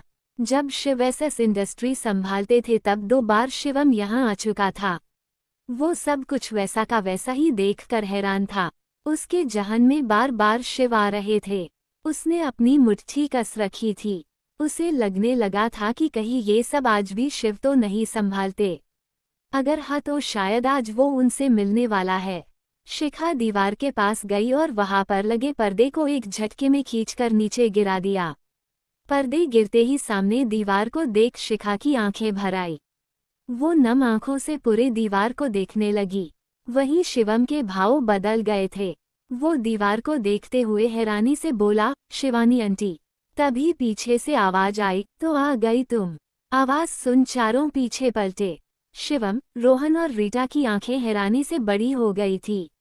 अयान उस इंसान को गुस्से से देख रहा था, पर शिखा अब भी दीवार को ही देख रही थी, वो पीछे नहीं पलटी थी। एसएस इंडस्ट्री, रात का वक्त। शिवम, रोहन और रीटा प्रदीप को देख हैरान रह गए थे। सबकी तरह इन तीनों को भी लगता था कि प्रदीप मर चुका है, पर प्रदीप तो जिंदा था। प्रदीप ने एक नज़र सबको देखा, फिर शिखा पर अपनी नजरें टिका दी। शिखा अब भी अपनी नम आंखों से उस दीवार को देख रही थी। उस दीवार पर सूर्या और शिवानी बने हुए थे। सूर्या की गोद में 5 साल की शिखा थी। तीनों एक दूसरे को देख मुस्कुरा रहे थे। तीनों की तस्वीर दीवार पर कढ़ाई की हुई थी। शिखा को याद था ये फोटो सूर्या ने इंडिया आने से कुछ दिन पहले खिंचवाई थी और किसी को मेल किया था। शिवानी के पूछने पर उसने कहा था कि जब वो लोग इंडिया जाएंगे तब उन्हें पता चलेगा। आज अगर शिवानी होती तो ये देखकर वो बहुत खुश होती, पर आज सूर्या और शिवानी में से कोई भी शिखा के साथ नहीं था। वो अकेली थी, बिल्कुल अकेली। शिखा सूर्या और शिवानी के चेहरे पर हाथ फेरते हुए बोली, तुमने मॉम डैड को मार दिया। शिवम ने जब सुना तो वो एक बार फिर से हैरान रह गया। उसे तो पता ही नहीं था कि शिखा सूर्या और शिवानी की बेटी थी।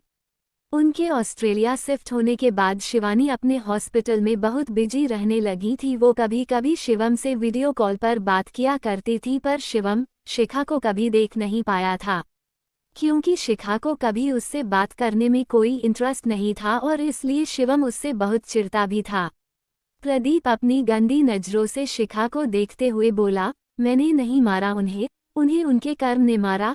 सूर्या अगर मेरी बात मान लेता तो वो अब भी जिंदा रहता, और शिवानी उसे तो मैं कभी मार ही नहीं सकता। उसकी खूबसूरती कभी मुझे उसकी जान लेने ही नहीं देती। मैंने तो सूर्या को उसके आखिरी वक्त में भी कहा था, अगर वो शिवानी को सिर्फ कुछ रात के लिए मुझे सौंप दे तो मैं उसे छोड़ दूंगा, नहीं लूंगा उसकी जान, पर वो मेरी बात नहीं माना, इसलिए मर गया।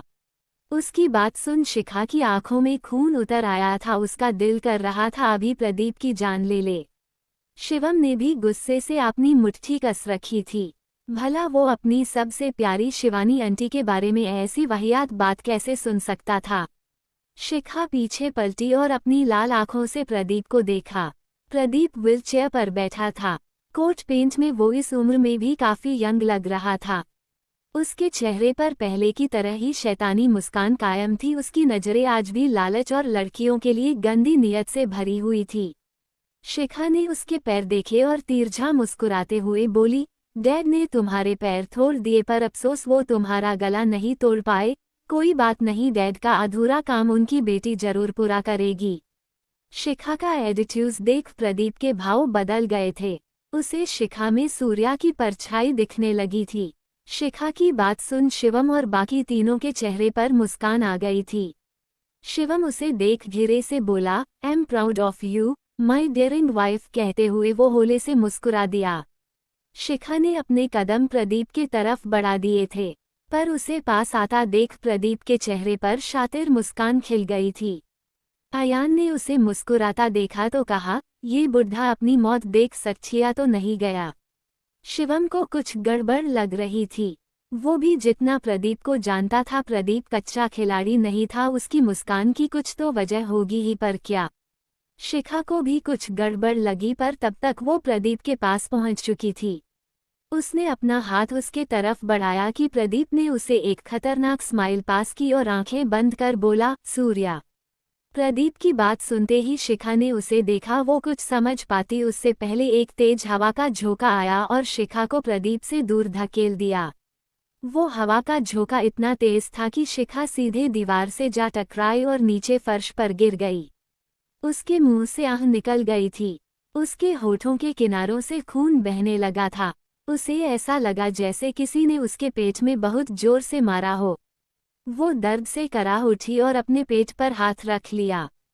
चारों उसे देख परेशान हो गए। बीवी, चिल्लाते हुए शिवम जल्दी से शिखा के पास गया और उसे ठीक से पकड़कर बैठने में मदद की। शिखा ने बैठकर सिर उठाकर प्रदीप की तरफ देखा तो उसकी आंखें हैरानी से बड़ी हो गई। डैड, उसके मुंह से बस इतना ही निकला। वो अपने पेट पर हाथ रखे अपने सामने देख रही थी। उसके आंखों से आंसू बहने लगे थे जो रुकने का नाम नहीं ले रहे थे। प्रदीप के बगल में सूर्या खड़ा था। सूर्या ने वही कपड़े पहन रखे थे जिसमें उसकी मौत हुई थी। उसकी आंखें बिल्कुल ब्लड रेड थी, जिसे देख कोई भी डर सकता था। सूर्या को देख शिखा समझ गई कि प्रदीप ने सूर्या के आत्मा को अपने वश में कर उसे कैद कर रखा है। सूर्या के बॉडी पर कुछ लाल और काले निशान बने थे। शिखा ने ऐसे ही कुछ निशान अपने बचपन में एक आत्मा के शरीर पर देखे थे। उस वक्त शिवानी ने उस आत्मा की मदद कर उसे मुक्ति दिलवाया था। शिखा के पूछने पर शिवानी ने उस वक्त उसे बताया था, जब कोई किसी आत्मा को अपने वश में करना चाहता है तब वो उसे मारता है ताकि दर्द होने पर वो आत्मा उसकी बात सुने और उसके कंट्रोल में रहे। वो आत्मा जब जब गलती करता है तब तब उसे अपने वश में करने वाला इंसान उसे मारता है। ये कोई आम इंसान नहीं कर सकता, ये सिर्फ कुछ तांत्रिक ही कर सकते हैं। आत्मा जितने वक्त तक उसके कैद में रहेगा वो उतना ही शक्तिशाली बनेगा। धीरे धीरे वो अपनी सोचने समझने की शक्ति खो देता है और अपने मालिक का कठपुतली बनकर रह जाता है। सूर्या के निशान बता रहे थे कि प्रदीप ने उसे किस हद तक तड़पाया है। वो सूर्या की जान लेने के बाद भी उसके आत्मा को आज तक तड़पाते आया है।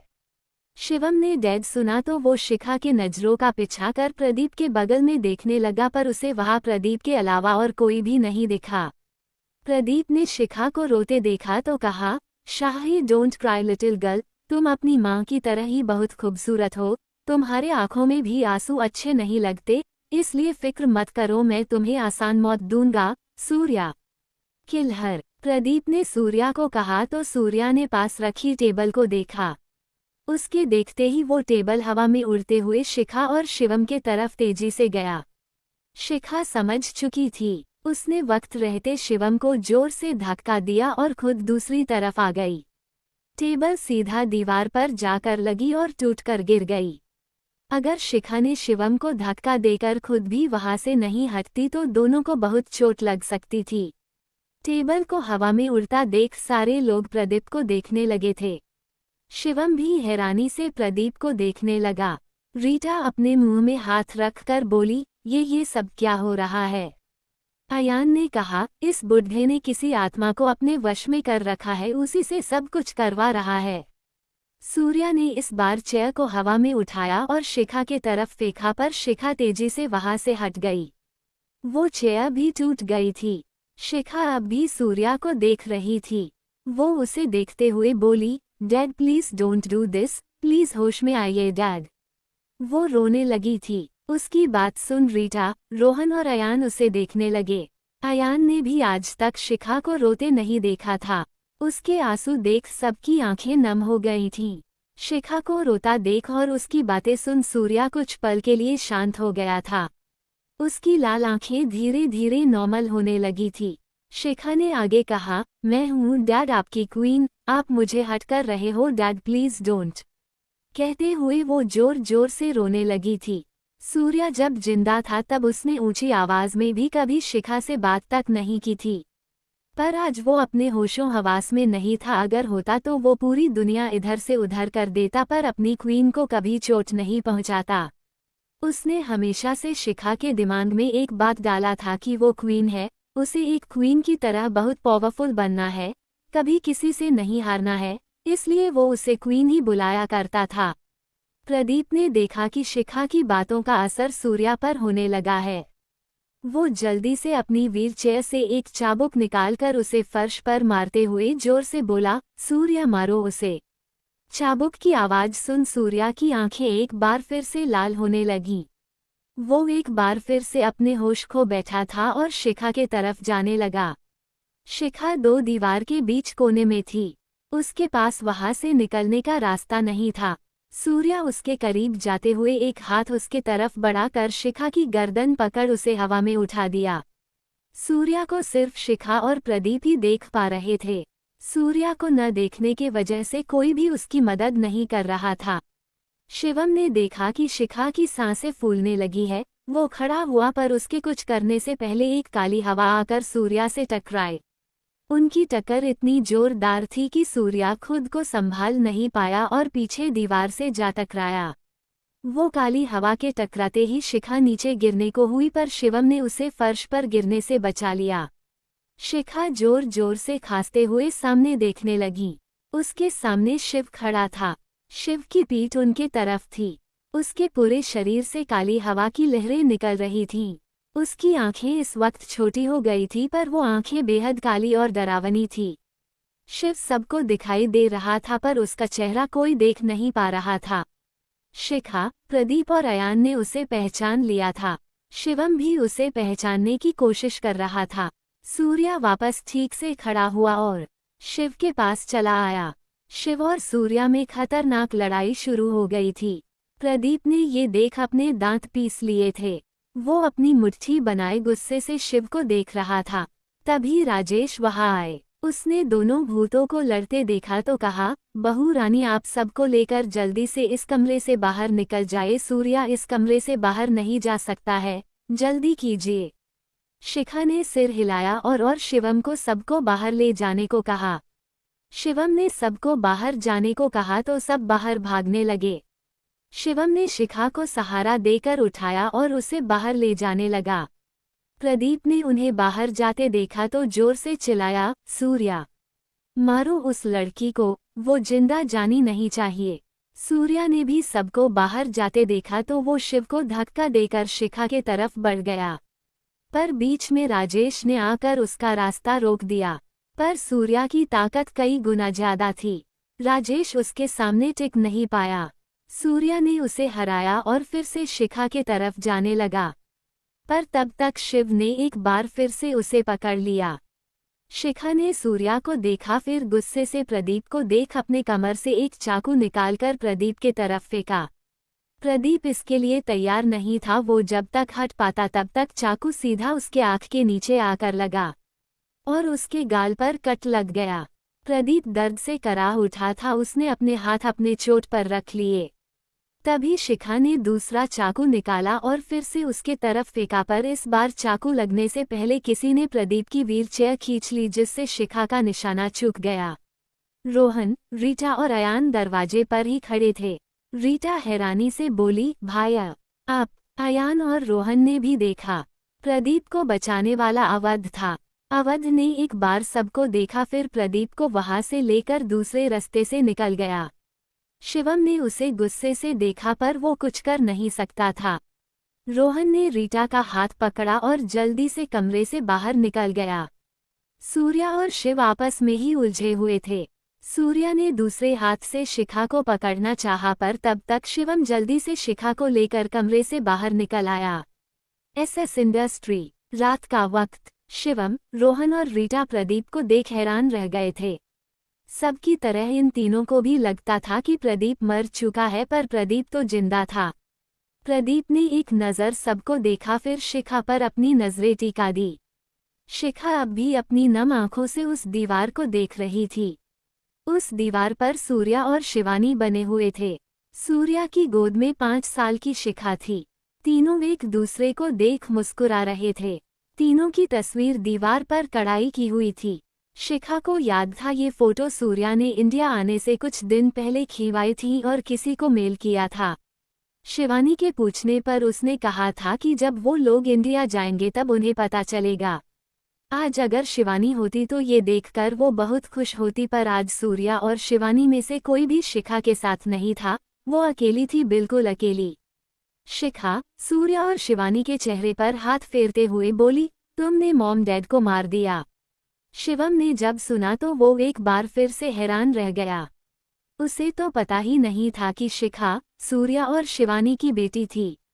उनके ऑस्ट्रेलिया शिफ्ट होने के बाद शिवानी अपने हॉस्पिटल में बहुत बिजी रहने लगी थी। वो कभी कभी शिवम से वीडियो कॉल पर बात किया करती थी, पर शिवम शिखा को कभी देख नहीं पाया था, क्योंकि शिखा को कभी उससे बात करने में कोई इंटरेस्ट नहीं था और इसलिए शिवम उससे बहुत चिढ़ता भी था।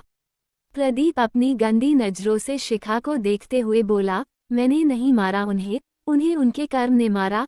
सूर्या अगर मेरी बात मान लेता तो वो अब भी जिंदा रहता, और शिवानी उसे तो मैं कभी मार ही नहीं सकता।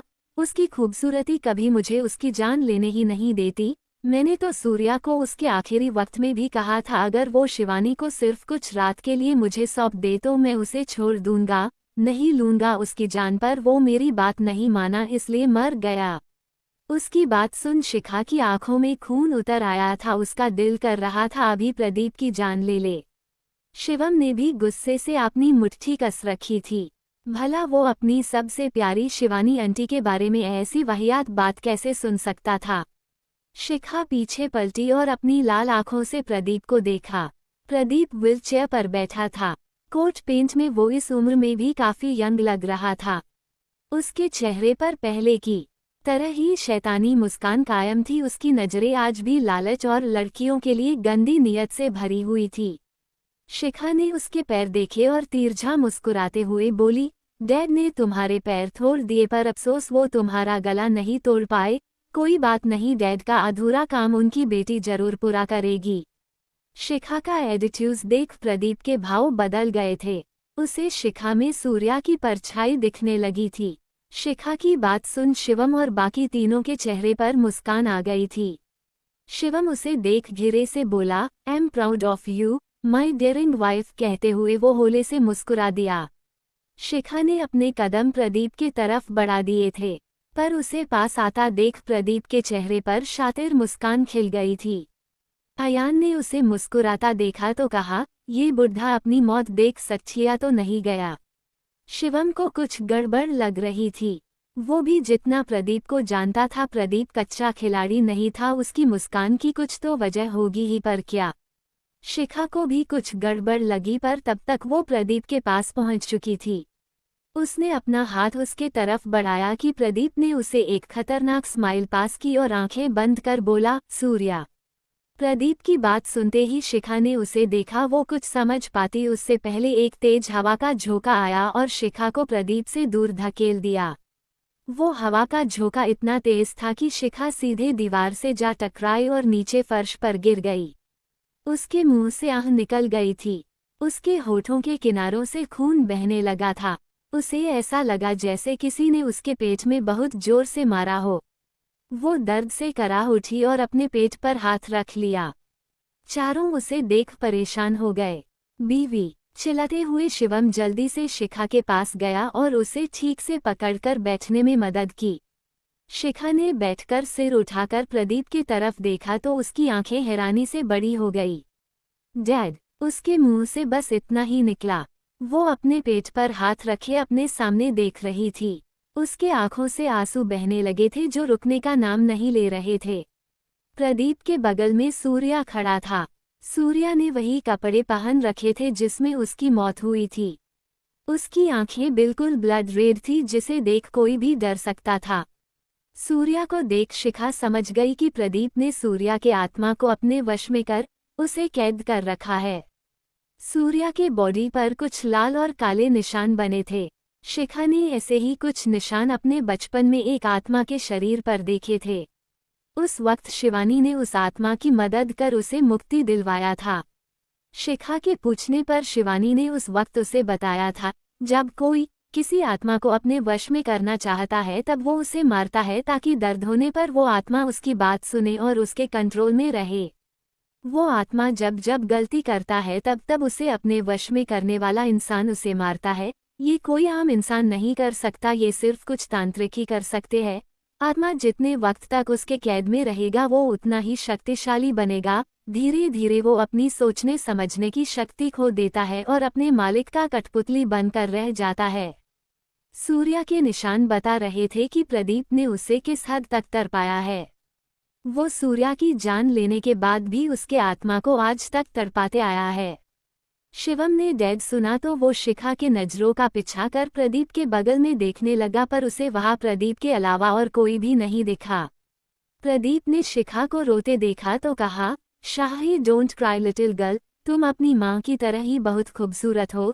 तुम्हारे आंखों में भी आंसू अच्छे नहीं लगते, इसलिए फिक्र मत करो, मैं तुम्हें आसान मौत दूंगा। सूर्या किलहर, प्रदीप ने सूर्या को कहा तो सूर्या ने पास रखी टेबल को देखा। उसके देखते ही वो टेबल हवा में उड़ते हुए शिखा और शिवम के तरफ तेजी से गया। शिखा समझ चुकी थी। उसने वक्त रहते शिवम को जोर से धक्का दिया और खुद दूसरी तरफ आ गई। टेबल सीधा दीवार पर जाकर लगी और टूटकर गिर गई। अगर शिखा ने शिवम को धक्का देकर खुद भी वहां से नहीं हटती तो दोनों को बहुत चोट लग सकती थी। टेबल को हवा में उड़ता देख सारे लोग प्रदीप को देखने लगे थे। शिवम भी हैरानी से प्रदीप को देखने लगा। रीटा अपने मुंह में हाथ रखकर बोली, ये सब क्या हो रहा है? अयान ने कहा, इस बुढ़े ने किसी आत्मा को अपने वश में कर रखा है, उसी से सब कुछ करवा रहा है। सूर्या ने इस बार चेयर को हवा में उठाया और शिखा के तरफ फेंका, पर शिखा तेजी से वहां से हट गई। वो चेयर भी टूट गई थी। शिखा अब भी सूर्या को देख रही थी। वो उसे देखते हुए बोली, dad please don't do this, please होश में आइए डैड। वो रोने लगी थी। उसकी बात सुन रीटा, रोहन और अयान उसे देखने लगे। अयान ने भी आज तक शिखा को रोते नहीं देखा था। उसके आंसू देख सबकी आंखें नम हो गई थीं। शिखा को रोता देख और उसकी बातें सुन सूर्या कुछ पल के लिए शांत हो गया था। उसकी लाल आंखें धीरे धीरे नॉर्मल होने लगी थी। शिखा ने आगे कहा, मैं हूँ डैड आपकी क्वीन, आप मुझे हट कर रहे हो डैड प्लीज डोंट। कहते हुए वो जोर जोर से रोने लगी थी। सूर्या जब जिंदा था तब उसने ऊंची आवाज में भी कभी शिखा से बात तक नहीं की थी, पर आज वो अपने होशों हवास में नहीं था। अगर होता तो वो पूरी दुनिया इधर से उधर कर देता, पर अपनी क्वीन को कभी चोट नहीं पहुंचाता। उसने हमेशा से शिखा के दिमाग में एक बात डाला था कि वो क्वीन है, उसे एक क्वीन की तरह बहुत पावरफुल बनना है, कभी किसी से नहीं हारना है, इसलिए वो उसे क्वीन ही बुलाया करता था। प्रदीप ने देखा कि शिखा की बातों का असर सूर्या पर होने लगा है। वो जल्दी से अपनी व्हीलचेयर से एक चाबुक निकालकर उसे फर्श पर मारते हुए जोर से बोला, सूर्या मारो उसे। चाबुक की आवाज सुन सूर्या की आंखें एक बार फिर से लाल होने लगीं। वो एक बार फिर से अपने होश खो बैठा था और शिखा के तरफ जाने लगा। शिखा दो दीवार के बीच कोने में थी। उसके पास वहां से निकलने का रास्ता नहीं था। सूर्या उसके करीब जाते हुए एक हाथ उसके तरफ बढ़ाकर शिखा की गर्दन पकड़ उसे हवा में उठा दिया। सूर्या को सिर्फ शिखा और प्रदीप ही देख पा रहे थे। सूर्या को न देखने की वजह से कोई भी उसकी मदद नहीं कर रहा था। शिवम ने देखा कि शिखा की सांसें फूलने लगी है। वो खड़ा हुआ, पर उसके कुछ करने से पहले एक काली हवा आकर सूर्या से टकराए। उनकी टक्कर इतनी जोरदार थी कि सूर्या खुद को संभाल नहीं पाया और पीछे दीवार से जा टकराया। वो काली हवा के टकराते ही शिखा नीचे गिरने को हुई, पर शिवम ने उसे फर्श पर गिरने से बचा लिया। शिखा जोर जोर से खांसते हुए सामने देखने लगी। उसके सामने शिव खड़ा था। शिव की पीठ उनके तरफ थी। उसके पूरे शरीर से काली हवा की लहरें निकल रही थीं। उसकी आंखें इस वक्त छोटी हो गई थी, पर वो आंखें बेहद काली और डरावनी थी। शिव सबको दिखाई दे रहा था, पर उसका चेहरा कोई देख नहीं पा रहा था। शिखा, प्रदीप और अयान ने उसे पहचान लिया था। शिवम भी उसे पहचानने की कोशिश कर रहा था। सूर्या वापस ठीक से खड़ा हुआ और शिव के पास चला आया। शिव और सूर्या में खतरनाक लड़ाई शुरू हो गई थी। प्रदीप ने ये देख अपने दांत पीस लिए थे। वो अपनी मुट्ठी बनाए गुस्से से शिव को देख रहा था। तभी राजेश वहां आए। उसने दोनों भूतों को लड़ते देखा तो कहा, बहू रानी आप सबको लेकर जल्दी से इस कमरे से बाहर निकल जाए। सूर्या इस कमरे से बाहर नहीं जा सकता है, जल्दी कीजिए। शिखा ने सिर हिलाया और शिवम को सबको बाहर ले जाने को कहा।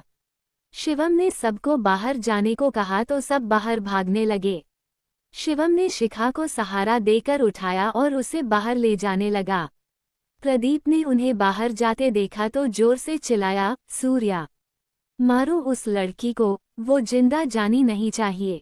सूर्या ने भी सबको बाहर जाते देखा तो वो शिव को धक्का देकर शिखा के तरफ बढ़ गया, पर बीच में राजेश ने आकर उसका रास्ता रोक दिया। पर सूर्या की ताकत कई गुना ज्यादा थी। राजेश उसके सामने टिक नहीं पाया। सूर्या ने उसे हराया और फिर से शिखा के तरफ जाने लगा, पर तब तक शिव ने एक बार फिर से उसे पकड़ लिया। शिखा ने सूर्या को देखा, फिर गुस्से से प्रदीप को देख अपने कमर से एक चाकू निकालकर प्रदीप के तरफ फेंका। प्रदीप इसके लिए तैयार नहीं था। वो जब तक हट पाता तब तक चाकू सीधा उसके आँख के नीचे आकर लगा और उसके गाल पर कट लग गया। प्रदीप दर्द से कराह उठा था। उसने अपने हाथ अपने चोट पर रख लिए। तभी शिखा ने दूसरा चाकू निकाला और फिर से उसके तरफ फेंका, पर इस बार चाकू लगने से पहले किसी ने प्रदीप की व्हीलचेयर खींच ली, जिससे शिखा का निशाना चूक गया। रोहन, रीटा और अयान दरवाजे पर ही खड़े थे। रीटा हैरानी से बोली, भाया आप। अयान और रोहन ने भी देखा। प्रदीप को बचाने वाला अवध था। अवध ने एक बार सबको देखा, फिर प्रदीप को वहां से लेकर दूसरे रास्ते से निकल गया। शिवम ने उसे गुस्से से देखा पर वो कुछ कर नहीं सकता था। रोहन ने रीटा का हाथ पकड़ा और जल्दी से कमरे से बाहर निकल गया। सूर्या और शिव आपस में ही उलझे हुए थे। सूर्या ने दूसरे हाथ से शिखा को पकड़ना चाहा पर तब तक शिवम जल्दी से शिखा को लेकर कमरे से बाहर निकल आया। भत्रा हाउस। सुबह के करीब 8 बजे। सारे लोग हॉल में बैठे बातें कर रहे थे। कई सालों के बाद आज एक बार फिर से सब हंसी खुशी साथ मिलकर बैठे थे। आलोक, दुर्गा से अयान और मीरा की शादी के बारे में बात कर रहे थे। मनदीप अब भी मुंह फुलाए दुर्गा के बगल में बैठे थे। उन्हें अब भी अयान को अपना दामाद बनाने में प्रॉब्लम थी। वहीं उनके बगल में मनन बैठा था जो अब भी आधी नींद में था। रिद्धिमा ने शिवम और शिखा को वहां न देखकर कहा, मीरा जाओ, जाकर शिवम और शिखा को देख कर आओ, दोनों अब तक नीचे नहीं आए। उद्धरण चिन्ह। मीरा ने सिर हिलाया और जाने को हुई कि बाहर से काज रुकने की आवाज आई। आवाज सुन आलोक बेचैनी से बाहर देखने लगे। सिर्फ उन्हें ही पता था कि शिवम, शिखा और अयान, रीटा, रोहन के साथ एसएस इंडस्ट्री गए हैं। उन्हें लगा था सब लौट आए होंगे पर उनमें से किसी को भी हॉल में न देखकर उन्हें टेंशन होने लगी थी। आलोक के साथ बाकी सब भी मैन डोर के तरफ देखने लगे। एक मेड ने जाकर दरवाजा खोला तो शिखा अंदर आई। शिखा को देख सब हैरानी से खड़े हो गए। मीरा, छाया और रिद्धिमा ने अपने मुंह पर हाथ रख लिया था। वहीं शिखा को देख मनन की नींद भी उड़ गई थी। छाया की आंखों में आंसू भरने लगे थे। दी, उसने रूंधे गले से कहा। शिखा के होठों के किनारों से अब भी खून बह रहा था। उसके बाल बिखरे हुए थे। उसका चेहरा और उसकी नीली आंखें रोने के वजह से पूरी लाल हो चुकी थी। उसके चेहरे पर दुनिया भर का गुस्सा था, इतना कि उसे अपने चोट तक का एहसास नहीं था। वो तेज कदमों से अंदर आई और सीधा अपने कमरे में चली गई। उसके पीछे बाकी सब भी आए। छाया, शिखा के पास जाने को हुई कि अयान ने उसे रोकते हुए कहा, लिटिल, मत जाओ, उसे थोड़ी देर अकेला छोड़ दो। छाया रोते हुए बोली, दी को क्या हुआ है भाई, वो कभी रोती नहीं है, उनकी ऐसी हालत मैंने पहले कभी नहीं देखी। अयान उसे समझाते हुए बोला, थोड़ा सब्र करो लिटिल, वो खुद को संभाल लेगी, वो कमजोर नहीं है, जानती हो ना। छाया ने उसकी बात पर हाँ में सिर हिलाया। उसने हर सिचुएशन से शिखा को लड़ते देखा। वो जानती थी, उसे भरोसा था शिखा पर, वो अपनी प्रॉब्लम हमेशा खुद ही सॉल्व कर लिया करती है। इस बार भी वो खुद को संभाल कर अपनी प्रॉब्लम सॉल्व कर लेगी। रिद्धिमा ने कहा, पर हुआ क्या है? शिवम ने कहा, बाद में बताऊंगा माँ, पर आप टेंशन मत लीजिए, सब ठीक हो जाएगा। कहते हुए वो ऊपर चला गया। उसने रिद्धिमा से कह तो दिया था पर उसे खुद समझ नहीं आ रहा था कि ये सब क्या हुआ, कैसे सब कुछ ठीक होगा। वो अपने कमरे के पास आया और थोड़ा सा दरवाजा खोलकर रूम के अंदर देखने लगा। शिखा रोते हुए रूम का सारा सामान तोड़ रही थी। रूम साउंड प्रूफ था, इसलिए आवाज बाहर नहीं जा रही थी। शिवम वहीं दीवार से लगकर नीचे बैठ गया और उसे देखने लगा। शिखा सारे सामान तोड़कर नीचे फर्श पर बैठकर रोने लगी थी। उसे सूर्या की हालत देख बहुत रोना आ रहा था। उसने पहले इस पर ध्यान क्यों नहीं दिया? वो 5 साल से जानती थी कि एसएस ग्रुप में प्रदीप रहता है पर वो कभी बाहर नहीं आता। पर उसे एसएस इंडस्ट्री पाने के लिए शादी करनी थी जो वो करना नहीं चाहती थी।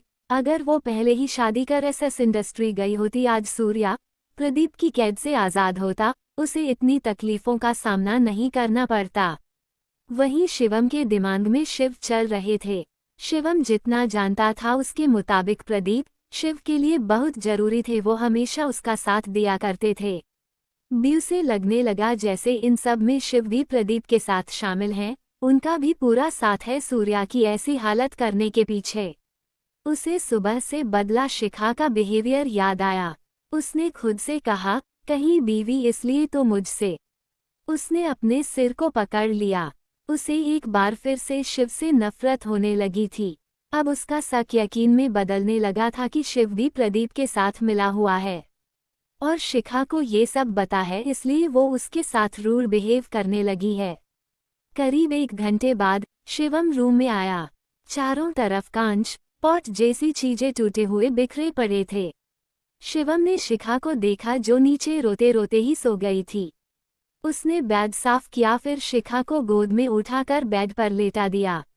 उसने उसके जूते खोले, हाथों में पहना वॉच भी खोलकर टेबल पर रख दिया। शिखा को ब्लैंकेट ओढ़ाकर वो उसका चेहरा देखने लगा। शिखा का चेहरा और लाल हो चुका था, आंखें और गाल सूज गए थे। उसे ऐसा देखा शिवम के आंखों में भी आंसू आ गए। वो अपनी आंखें साफ कर शिखा के सिर को सहराते हुए बोला, मुझे मेरी लेडी मोकिम्बो पसंद है बीवी, टूटी हुई कमजोर शिखा नहीं। आई नो तुम उठोई तो कोई अच्छा प्लेन बनाकर सूर्या अंकल को आज़ाद करवा लोगी, बस अब उठ जाओ। कहते हुए उसने उसके फैड को अपने होठों से छू लिया। शिवम उसके बगल में बैठा उसके बाल सहरा रहा था कि उसके दिमाग में अचानक शिखा की कही बात आई। शिखा ने कहा था कि उसे भूत प्रेत छू नहीं सकते, तो फिर सूर्या ने कैसे उसे छू लिया? और वो कौन था जिसने उन सबको बचाया? रीटा का कमरा। रीटा अपने कमरे में बैठी अवध के बारे में सोच रही थी। उसके आंखों में आंसू भरे हुए थे। रोहन भी उसके पास ही सोफे पर बैठा हुआ था।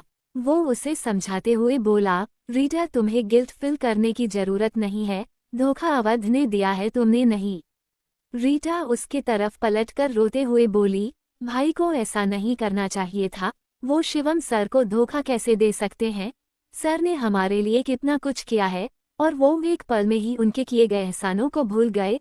अब तो सर मेरे बारे में भी यही सोचते होंगे कि मैं भी भाई की तरह उन्हें धोखा दे दूंगी। वो अब मुझ पर भरोसा नहीं करेंगे। कहते हुए वो रोने लगी। रोहन को समझ नहीं आ रहा था कि वो उसे कैसे कंजरल करे। उसे खुद भी यकीन नहीं हो रहा था कि अवध ने उन्हें धोखा दिया है। दोनों 10 साल से भी ज्यादा साथ में रहे थे।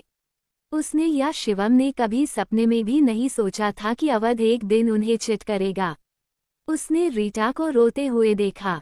उसके करीब जाकर उसका चेहरा अपने हाथों में भरते हुए बोला, मैं यकीन करता हूँ रीटा तुम पर, मुझे भरोसा है तुम कभी हमें चिट नहीं करोगी। रीटा ने अपनी भींगी पलकों को उठाकर उसे देखा। उसका चेहरा भी रोने की वजह से लाल हो चुका था। रोहन ने उसके लाल होठों को देखा और देखते ही देखते उसके होठों को अपने होठों में भरते हुए उसे किस करने लगा। रीटा पहले तो शॉक्ड रह गई थी। आज पहली बार रोहन उसे किस कर रहा था, पर उसके सॉफ्ट किस में रीटा भी खोने लगी थी। उसने अपनी आंखें बंद कर ली और रोहन को फिल करने लगी।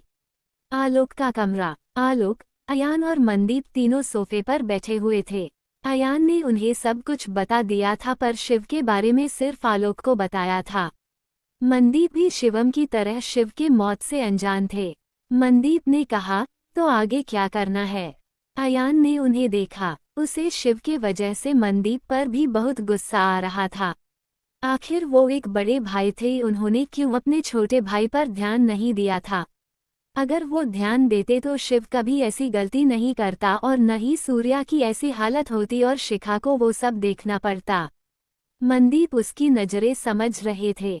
वो बोले, मुझे देखने से सब कुछ ठीक नहीं होने वाला है, आगे क्या करोगे ये सोचो। अयान ने उनसे मुंह फेरते हुए कहा, शिखा को जागने दीजिए, वही कुछ करेगी। मनदीप ने उसकी बात पर सिर हिलाया। वहीं आलोक, वो अपनी किसी सोच में डूबे हुए थे। उन्हें भी शिखा के जागने का इंतजार था। शाम का वक्त, शिवम का कमरा। शिखा की आंखें खुली तो उसने अपने पास शिवम को सोता पाया। शिवम उसका सिर सहलाते हुए ही सो गया था। उसके बाल बिखरकर उसके माथे पर आ गए थे। शिखा उठकर बैठ गई। वो एकटक शिवम को देखते हुए कुछ सोच रही थी। उसने अपना हाथ बढ़ाकर शिवम के माथे पर गिरे बालों को ठीक करने लगी। उसके छूते ही शिवम की आंख खुल गई। उसने झट से शिखा का हाथ पकड़कर उसे देखा। शिखा भी उससे दूर नहीं हुई। दोनों एक दूसरे की आंखों में ही देखने लगे।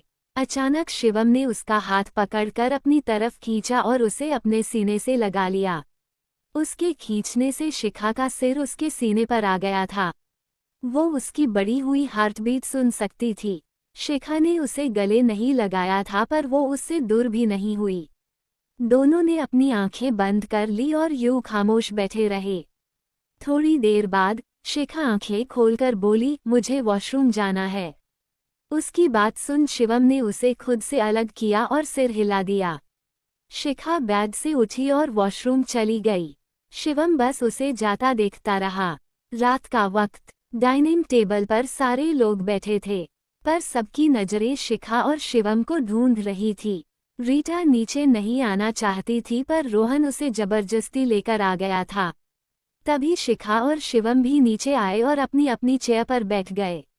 दोनों बिल्कुल शांत थे। दुर्गा को थोड़ा थोड़ा अंदाजा था, पर वो भी पूछ नहीं पा रही थी। आखिर इन सब की वजह उसका भाई ही तो था। किसी ने कोई सवाल जवाब नहीं किया और अपना डिनर अपने कमरे में चले गए। रीटा भी जाने को हुई कि शिवम ने उसे और रोहन को अपने कमरे में बुलाया। शिखा अयान के साथ आलोक के कमरे में चली गई थी। रीटा रोहन के साथ आई और सिर झुकाकर शिवम के सामने खड़ी हो गई। शिवम ने उसे देखा और कहा, तुम्हें सिर झुकाने की जरूरत नहीं है, गलती तुमने नहीं अवध ने की है। रीटा सिर उठा उसे देखते हुए कर रूंधे गले से बोली, सॉरी सर भाई। उद्धरण चिन्ह। शिवम उसके सिर पर हाथ फेरते हुए बोला, मैंने कहा न, गलती तुम्हारी नहीं है, तुम्हें रोने की या गिल्ट फील करने की जरूरत नहीं है। अब ये सब भूल जाओ और कल के लिए रेडी हो जाओ। उसकी बात पर रीटा ने अपने आंसू साफ किए और हाँ में सिर हिला दिया। आलोक का कमरा। शिखा के सामने शिव, मोहिनी और राजेश खड़े थे। शिखा उन्हें बिना किसी भाव के देख रही थी।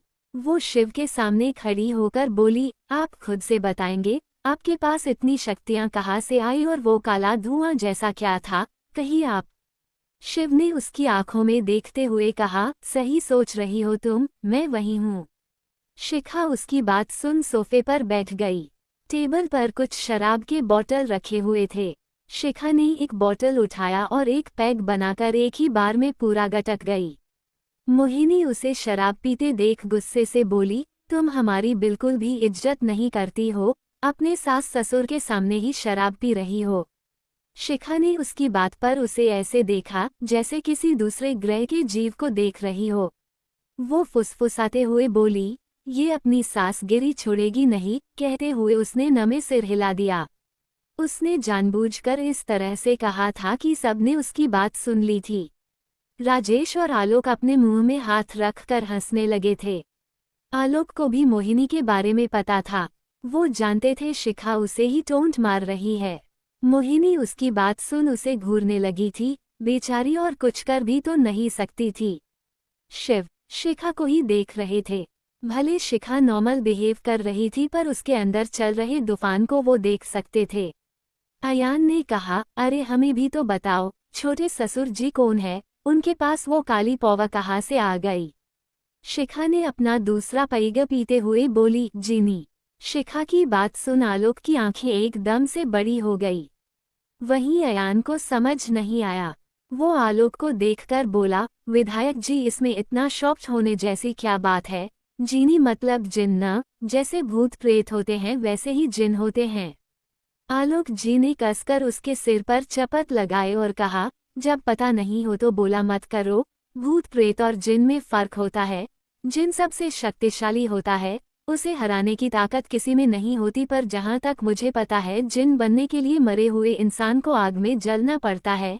भूत तब बनते हैं जब कोई इंसान बेमौत मर गया हो, पर जिन तो अपना बदला लेने के लिए बनते हैं, अधूरा काम पूरा करने के लिए बनते हैं।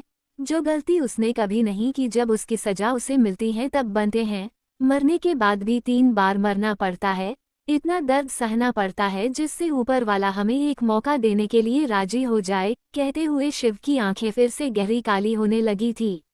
उसके शरीर से फिर से काली धुआं निकलने लगी थी। शिवा बयान और आलोक को भी दिख रहे थे। दोनों आंखें बड़ी कर उन्हें देखने लगे थे, पर उसकी डरावनी आवाज और काली आंखें देख दोनों ने जल्दी से सिर झुका लिया था। आलोक धीरे से बोले, जिन का गुस्सा बहुत भयंकर होता है, उन्हें परमात्मा से भी डर नहीं होता। अयान ने आंखें बंद कर ली थी। आज उसे सच में बहुत डर लगने लगा था। शिखा अब भी अपना पैग पी रही थी। उसने नजरें उठाकर शिव को देखा नहीं था। वो बोली, आपका तो पता चल गया, पर डैड ने मुझे छुआ। वो उसकी आवाज उसके गले में ही अटकने लगी थी। उसने कसकर अपनी मुट्ठी भरी और अपने इमोशन पर कंट्रोल करते हुए बोली, डैड मर चुके हैं, वो अब एक भूत है तो वो मुझे कैसे छू सकते हैं। शिव उसकी बात सुन नॉर्मल हो गए। वो बोले, वो तुम्हारे पिता है, शायद इसलिए माँ बाप से ज्यादा और कोई दुनिया में प्यार नहीं करता अपने बच्चों से। उसने कभी तुम्हारे सिर पर प्यार से हाथ रखा होगा, वो कभी अपने होश में तुम्हें नुकसान नहीं पहुंचा सकते थे, शायद इसलिए तुम्हारी शक्तियां उस पर काम नहीं कर पाए। शिखा उसकी बात पर बोतल को घूरने लगी थी। उसे फिर से बहुत गुस्सा आने लगा था। उसकी आंखें गुस्से से लाल हो रही थी। जी चाह रहा था अभी जाए और प्रदीप को वही मौत दे जो उसने उसके डैड को दी थी। शिव ने कहा, जब तक सूर्या को काबू ना कर लो उसके सामने मत जाना। प्रदीप ने उसे उस कमरे में कैद कर रखा है, अब अगर वो उसे कमरे से बाहर निकलना भी चाहे तब भी उसे कुछ दिनों का इंतजार करना पड़ेगा। 10 दिन बाद अमावस्या से पहले ये मुमकिन नहीं हो सकता, पर उससे पहले हमें प्रदीप को बाहर लाना होगा, वरना वो सूर्या को और शक्ति देखा ताकि सूर्या मुझसे लड़ सके। उसकी बात पर कुछ पल पूरे कमरे में शांति फैली रही। सब सोचने लगे कि प्रदीप को वहां से बाहर निकाले तो निकाले कैसे। शिखा एकदम से शराब की बोतल पकड़कर खड़ी हो गई। वो आलोक से बोली, अपनी क्रश को किडनैप कीजिए और उसके भाई को भी। आलोक आंखें बड़ी कर बोले, तुम्हारा मतलब दुर्गा? दुर्गा को किडनैप करूं? अरे मनदीप मुझे मार डालेगा। अयान ने उन्हें घूरते हुए कहा, तो सासू माँ आपकी क्रश थी विधायक जी। उसकी बात सुनते ही आलोक ने अपनी जीभ दांतों तले दबा ली। शिखा ने कहा, कल सुबह वो मंदिर जाएगी, वहां से वो वापस घर नहीं आनी चाहिए। आलोक ने उसकी बात सुन बस हमें सिर हिला दिया। शिखा जाने लगी तो शिव ने पीछे से कहा, तुम भाभी को चोट नहीं पहुंचा सकती शिखा। शिखा बिना पलटे बोली, आई विश मुझे उन्हें चोट पहुंचाने की जरूरत न पड़े। कहते हुए वो कमरे से बाहर चली गई। उसके जाने के बाद शिव ने दोनों बाप बेटों को देखा। अयान आलोक को अब भी बुरी तरह से घूर रहा था। शिव ने उन्हें देखा, फिर राजेश और मोहिनी के साथ वहां से गायब हो गए। शिखा पर नशे का थोड़ा थोड़ा असर होने लगा था। वो अपने रूम में गई और डोर लॉक कर बोतल को अपने मुंह से लगाकर एक ही बार में पूरा गटक गई। तभी शिवम भी बालकनी से अंदर आया। उसने शिखा को नशे में देखा पर कुछ नहीं कहा और बेड पर जाकर अपनी जगह पर लेट गया। शिखा ने खुद को इग्नोर होते पाया तो उसने जोर से अपनी बोतल फर्श पर पटक दी।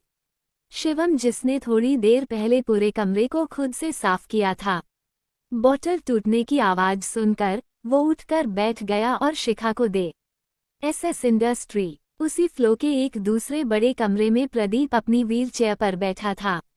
उसके सामने फर्श पर एक बड़ा शकल बना हुआ था। उस शकल में बहुत सी चीजें थी, जैसे नींबू, चाकू, एक इंसानी खोपड़ी, काले धागे और बहुत कुछ। प्रदीप ने सूर्या को मारने के तुरंत बाद एक तांत्रिक से उसके आत्मा को कैद कर लिया था। उसके बाद उसने काला जादू सीखा। फिर शिव को मारने के बाद और अपनी मरने की झूठी अफवाह फैलाने के बाद वो यहाँ आ गया था।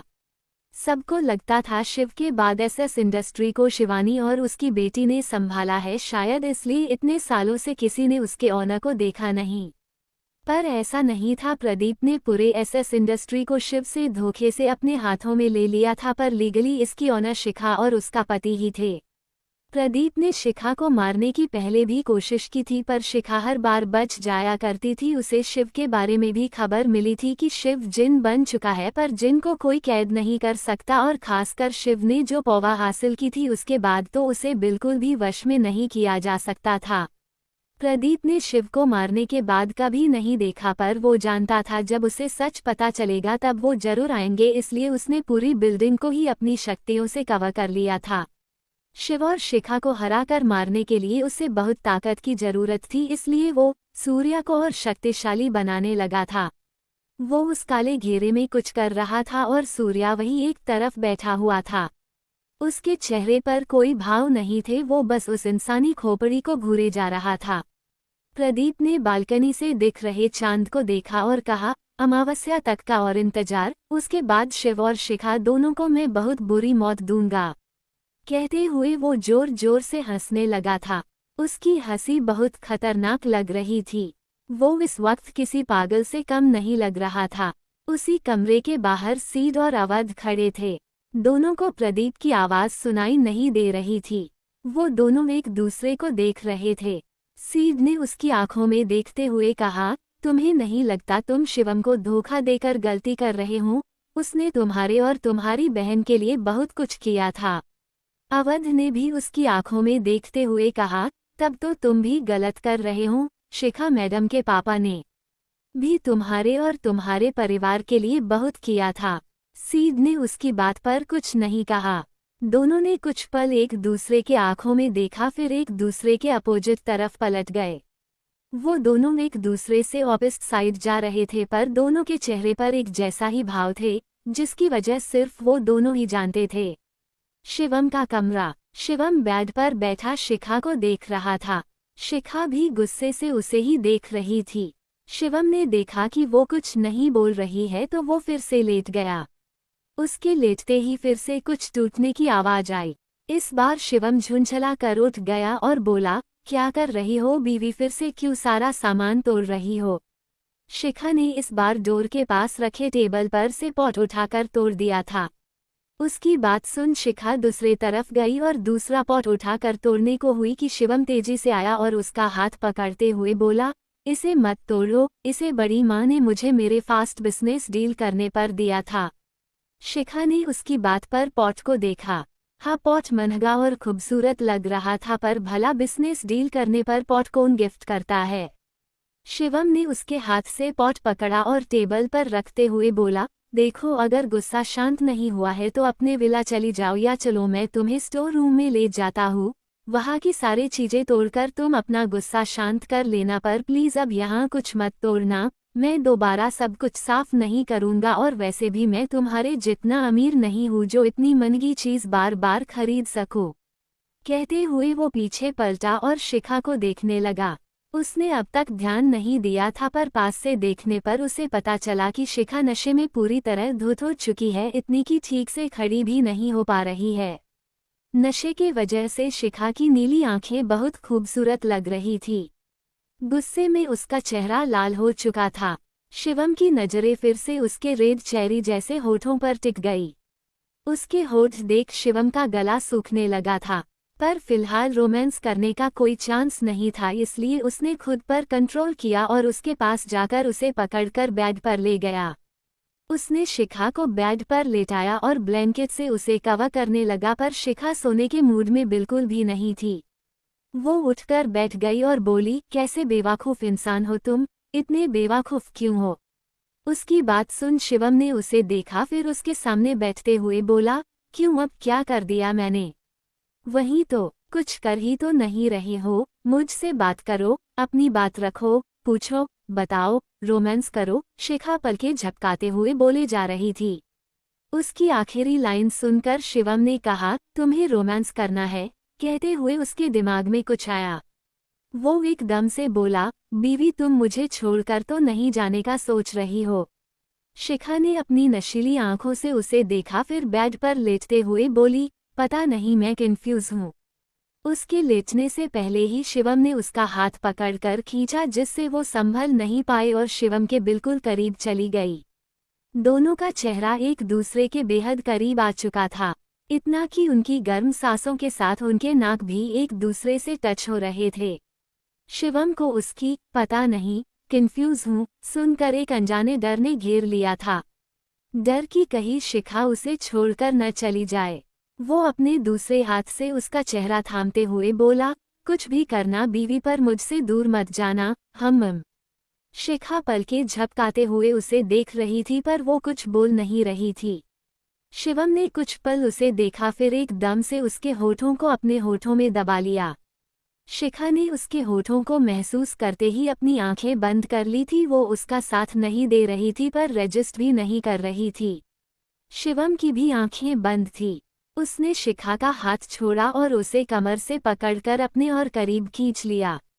उसके ऐसा करने से दोनों की बॉडी भी एक दूसरे से चिपक गई थी। शिखा के हाथ शिवम के कंधों पर चले गए थे। उसने अपनी मुट्ठी में उसके टी शर्ट को कसकर भर रखा था। आज की किस हर बार से अलग थी। शिवम एक तड़प फील कर रहा था जो उसके किस से शिखा भी फील कर पा रही थी। शिवम ने उसे किस करते हुए ही बेड पर लेटा दिया और खुद उसके ऊपर आ गया। जब शिखा को सांस लेने में प्रॉब्लम होने लगी तब शिवम उससे अलग हुआ पर उससे दूर नहीं हुआ।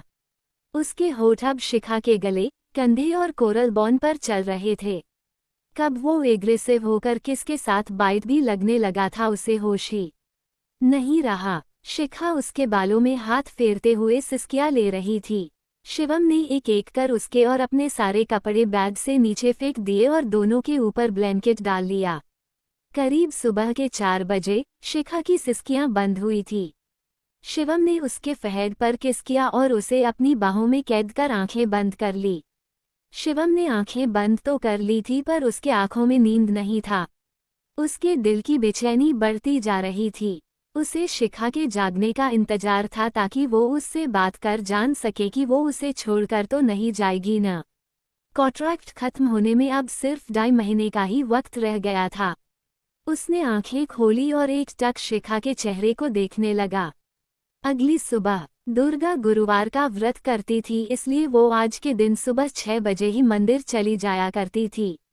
वो आज भी सबके जागने से पहले अपने ड्राइवर के साथ मंदिर के लिए भतरा हाउस से निकल गई। आलोक उन्हें अपनी बालकनी में खड़े होकर जाता देख रहे थे। उसने दुर्गा के जाने के बाद अपना फ़ोन अपने कुर्ते के पैजामे से निकाला और किसी को कुछ मैसेज कर वापस फ़ोन अपने पॉकेट में रखते हुए बोले, विधायक होकर कैसे कैसे काम करता हूँ मैं। अगर दुर्गा को छोटी सी भी खरोंच आ गई तो उस प्रदीप का पता नहीं, पर मनदीप तो मुझे यहीं से नीचे धकेल देगा। कहते हुए उन्होंने बालकनी से नीचे देखा, फिर सिर हिलाते हुए पीछे पलटे कि सामने मनदीप को देख उनकी सांसें उनके हलक में अटक गई। वो हकलाते हुए बोले, तुम यहाँ कैसे आए? तुम भी भूत हो क्या, जो कहीं से भी कभी भी टपक जाते हो? मनदीप ने उनकी बातों को इग्नोर किया और अपने कदम उनके तरफ बढ़ा दिए। उन्हें अपने तरफ आता देख आलोक ने अपने मन में कहा, आज तो मैं गया। शिखा कहाँ होता? शिवम का कमरा। शिवम सोई हुई शिखा को देख रहा था। उसे सुबह में थोड़ी देर के लिए नींद आई थी, पर एक सपने के वजह से उसकी नींद फिर से पूरी तरह उड़ गई थी। शिवम शिखा को देखते हुए अपने सपने के बारे में सोच रहा था। शिखा की भी आंखें हल्की हल्की खुलने लगी थी। शराब के वजह से उसका सिर दर्द कर रहा था। वो अपने सिर को पकड़े उठकर बैठने लगी कि उसे अपने पूरे बॉडी में तेज दर्द का एहसास हुआ। उसने झट से अपनी आंखें खोली और खुद को देखा। इस वक्त उसने शिवम की टी शर्ट पहन रखी थी, जो उसके लिए बहुत लूज और बड़ी थी। शिखा ने सिर घुमाकर शिवम को देखा, जो उसे ही देख रहा था। शिखा उसे खुद को देखता पाकर बोली, व्हाट, ऐसे क्या देख रहे हूँ? शिवम ने उसका हाथ पकड़ा और उसे खींचकर अपने ऊपर ले आया। शिखा उसके इस एक्शन से हैरान रह गई थी। उसे आज एक बार फिर से शिवम बदला बदला सा लग रहा था। शिवम उसके बाल उसके कान के पीछे करते हुए बोला, तुमने कल रात ज्यादा ड्रिंक कर ली थी बीवी, शायद इसलिए तुम्हारा सिर दर्द कर रहा है। शिखा ने उसे घूरकर देखा और कहा, और बॉडी क्यों दर्द कर रही है मेरी? तुम सच में जानवर ही हो न? जब भी मौका मिलता है अपना जानवर दिखा दिया करते हो। शिवम ने उसे मुस्कुराते हुए देखा और कहा, तुम बहुत खूबसूरत हो बीवी। वेल, अब ये बताओ कि तुम कल क्या सोच रही थी? शिखा उससे दूर होते हुए बोली, मुझे याद नहीं है और प्लीज बाद में मुझसे बात करना, मुझे फिलहाल वॉशरूम जाना है। वो उठने लगी कि उसे फिर से तेज दर्द हुआ। उसने पलटकर शिवम को देखा, जो उसे ही देखकर मुस्कुराए जा रहा था। शिखा उसकी स्माइल देख चिढ़ते हुए बोली, हंसना बंद करो वरना तुम्हारे सारे दांत तोड़ दूंगी। चुपचाप उठो और मुझे वॉशरूम लेकर चलो। शिवम ने उसकी बात पर मुस्कुराना बंद कर दिया और उसे गोद में उठाकर वॉशरूम में ले गया। वॉशरूम में आकर उसने शिखा को बाथटब में बैठाया और टैब चालू कर बाथटब में पानी भरने लगा। शिखा अपने हाथ बांधकर उसे घूरते हुए बोली, अब क्या साथ नहाने का इरादा है तुम्हारा? निकलो भी यहाँ से। शिवम जाने के बजाय उसके पास आकर बाथटब में बैठ गया और उसे पीछे से अपनी बाहों में लेकर बोला, तुम समझने लगी हो बीवी, मुझे मेरा साथ ही नहाने का इरादा है। शिखा ने सिर घुमाकर उसे देखा। तब तक शिवम ने अपने हाथ उसके बॉडी पर चलाना शुरू कर दिए थे। शिखा आगे घूम गई और आंखें बंद कर चुपचाप बैठ गई। थोड़ी देर बाद शिवम वॉशरूम से अपने बाल टॉवल से पोंछते हुए बाहर आया और बेडशीट चेंज कर अपने और शिखा के फैले कपड़े उठाकर साइड में रख दिया। उसके बाद उसने दरवाजा खोला तो सामने इमली खड़ी थी। वो शिवम को देखकर मुस्कुराते हुए बोली, गुड मॉर्निंग भैया। शिवम ने भी हल्का मुस्कुराते हुए गुड मॉर्निंग विश किया और उसे अंदर आने को कहा और खुद अपना फोन उठाकर बालकनी में चला गया। इमली अंदर आई और पूरा कमरा साफ कर जाने लगी कि दरवाजे पर ही उसे आलोक जी मिल गए। अचानक उनके सामने आने से इमली उन्हें देख एक पल को डर ही गई थी। उसने डर के मारे अपने सीने पर हाथ रख लिया था। आलोक जी ने उसे देखकर कहा, सॉरी बेटा, मैंने आपको डरा दिया क्या? इमली हल्का सा मुस्कुराते हुए बोली, नहीं अंकल।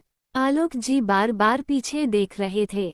इमली उन्हें पीछे देखता देखकर बोली, क्या हुआ अंकल, आपके पीछे कोई भूत वूत पड़ गया है क्या? आप इतने घबराए हुए क्यों हो? आलोक जी ने पीछे देखते हुए कहा, हाँ, भूत नहीं, भूतों का बाप पीछे पड़ गया है मेरे। क्या? इमली ने हैरानी से कहा। वो भी पीछे देखने लगी और बोली, पर यहाँ तो कोई भी नहीं है अंकल, बस मनदीप अंकल आ रहे हैं। मनदीप का नाम सुन आलोक जी ने कहा, बेटा जाओ, मैं जिंदा रहने के लिए इसी रूम में रहूंगा, शिखा अंदर है न। तभी शिखा वॉशरूम से बाहर आई। उसे देख आलोक जी जल्दी से उसके पास भाग गए। इमली भी उन्हें देख अपने कंधे उचकाते हुए आरुष के कमरे में चली गई। शिखा ने आलोक जी को देखा तो कहा, आप इतनी सुबह सुबह यहाँ क्या कर रहे हैं? जो कहा था वो किया आपने? आलोक जी कुछ बोलते उससे पहले मनदीप आकर बोले, तो तुमने दुर्गा के साथ कुछ करने को कहा था इसे। आवाज सुन शिखा और आलोक जी ने दरवाजे पर खड़े मनदीप को देखा। उन्हें देख आलोक जी शिखा के पीछे छिपते हुए बोले, इसने मेरी बात सुन ली थी, बड़ी मुश्किल से भाग कर आया हूं मैं, बचा लो वरना ये दुर्गा का दीवाना मेरी अर्थी यहीं से उठवा देगा। मनदीप अंदर आए और शिखा के सामने खड़े होकर बोले, क्या किया है तुमने दुर्गा के साथ? किडनैप करवाया है उन्हें? शिखा ने उनकी आंखों में देखते हुए कहा। बड़ी माँ को किडनैप करवाया है तुमने? शिवम बालकनी से अंदर आते हुए बोला। उसे देख मनदीप और आलोक एक दूसरे को देखने लगे। दोनों जानते थे शिवम दुर्गा से कितना प्यार करता था। उसे दुर्गा के सामने और कुछ नहीं दिखता था। शिवम ने अपने हाथ की मुट्ठी भींच रखी थी, उसके आंखों में उसका गुस्सा देखा जा सकता था। मनदीप और आलोक वहां से चले गए। अब सिर्फ रूम में शिवम और शिखा ही थे। शिखा मिरर के सामने बैठकर अपने बालों को कंघी कर रही थी। उसके पीछे शिवम खड़ा था जो मिरर में शिखा को गुस्से से घूर रहा था। वो बोला, बड़ी माँ को किडनैप क्यों करवाया है तुमने? तुम उनके साथ क्या करने वाली हो?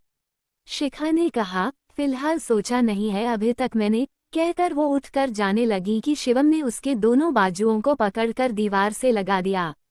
उसे बहुत गुस्सा आ रहा था पर वो अपने गुस्से को कंट्रोल करने की पूरी कोशिश कर रहा था।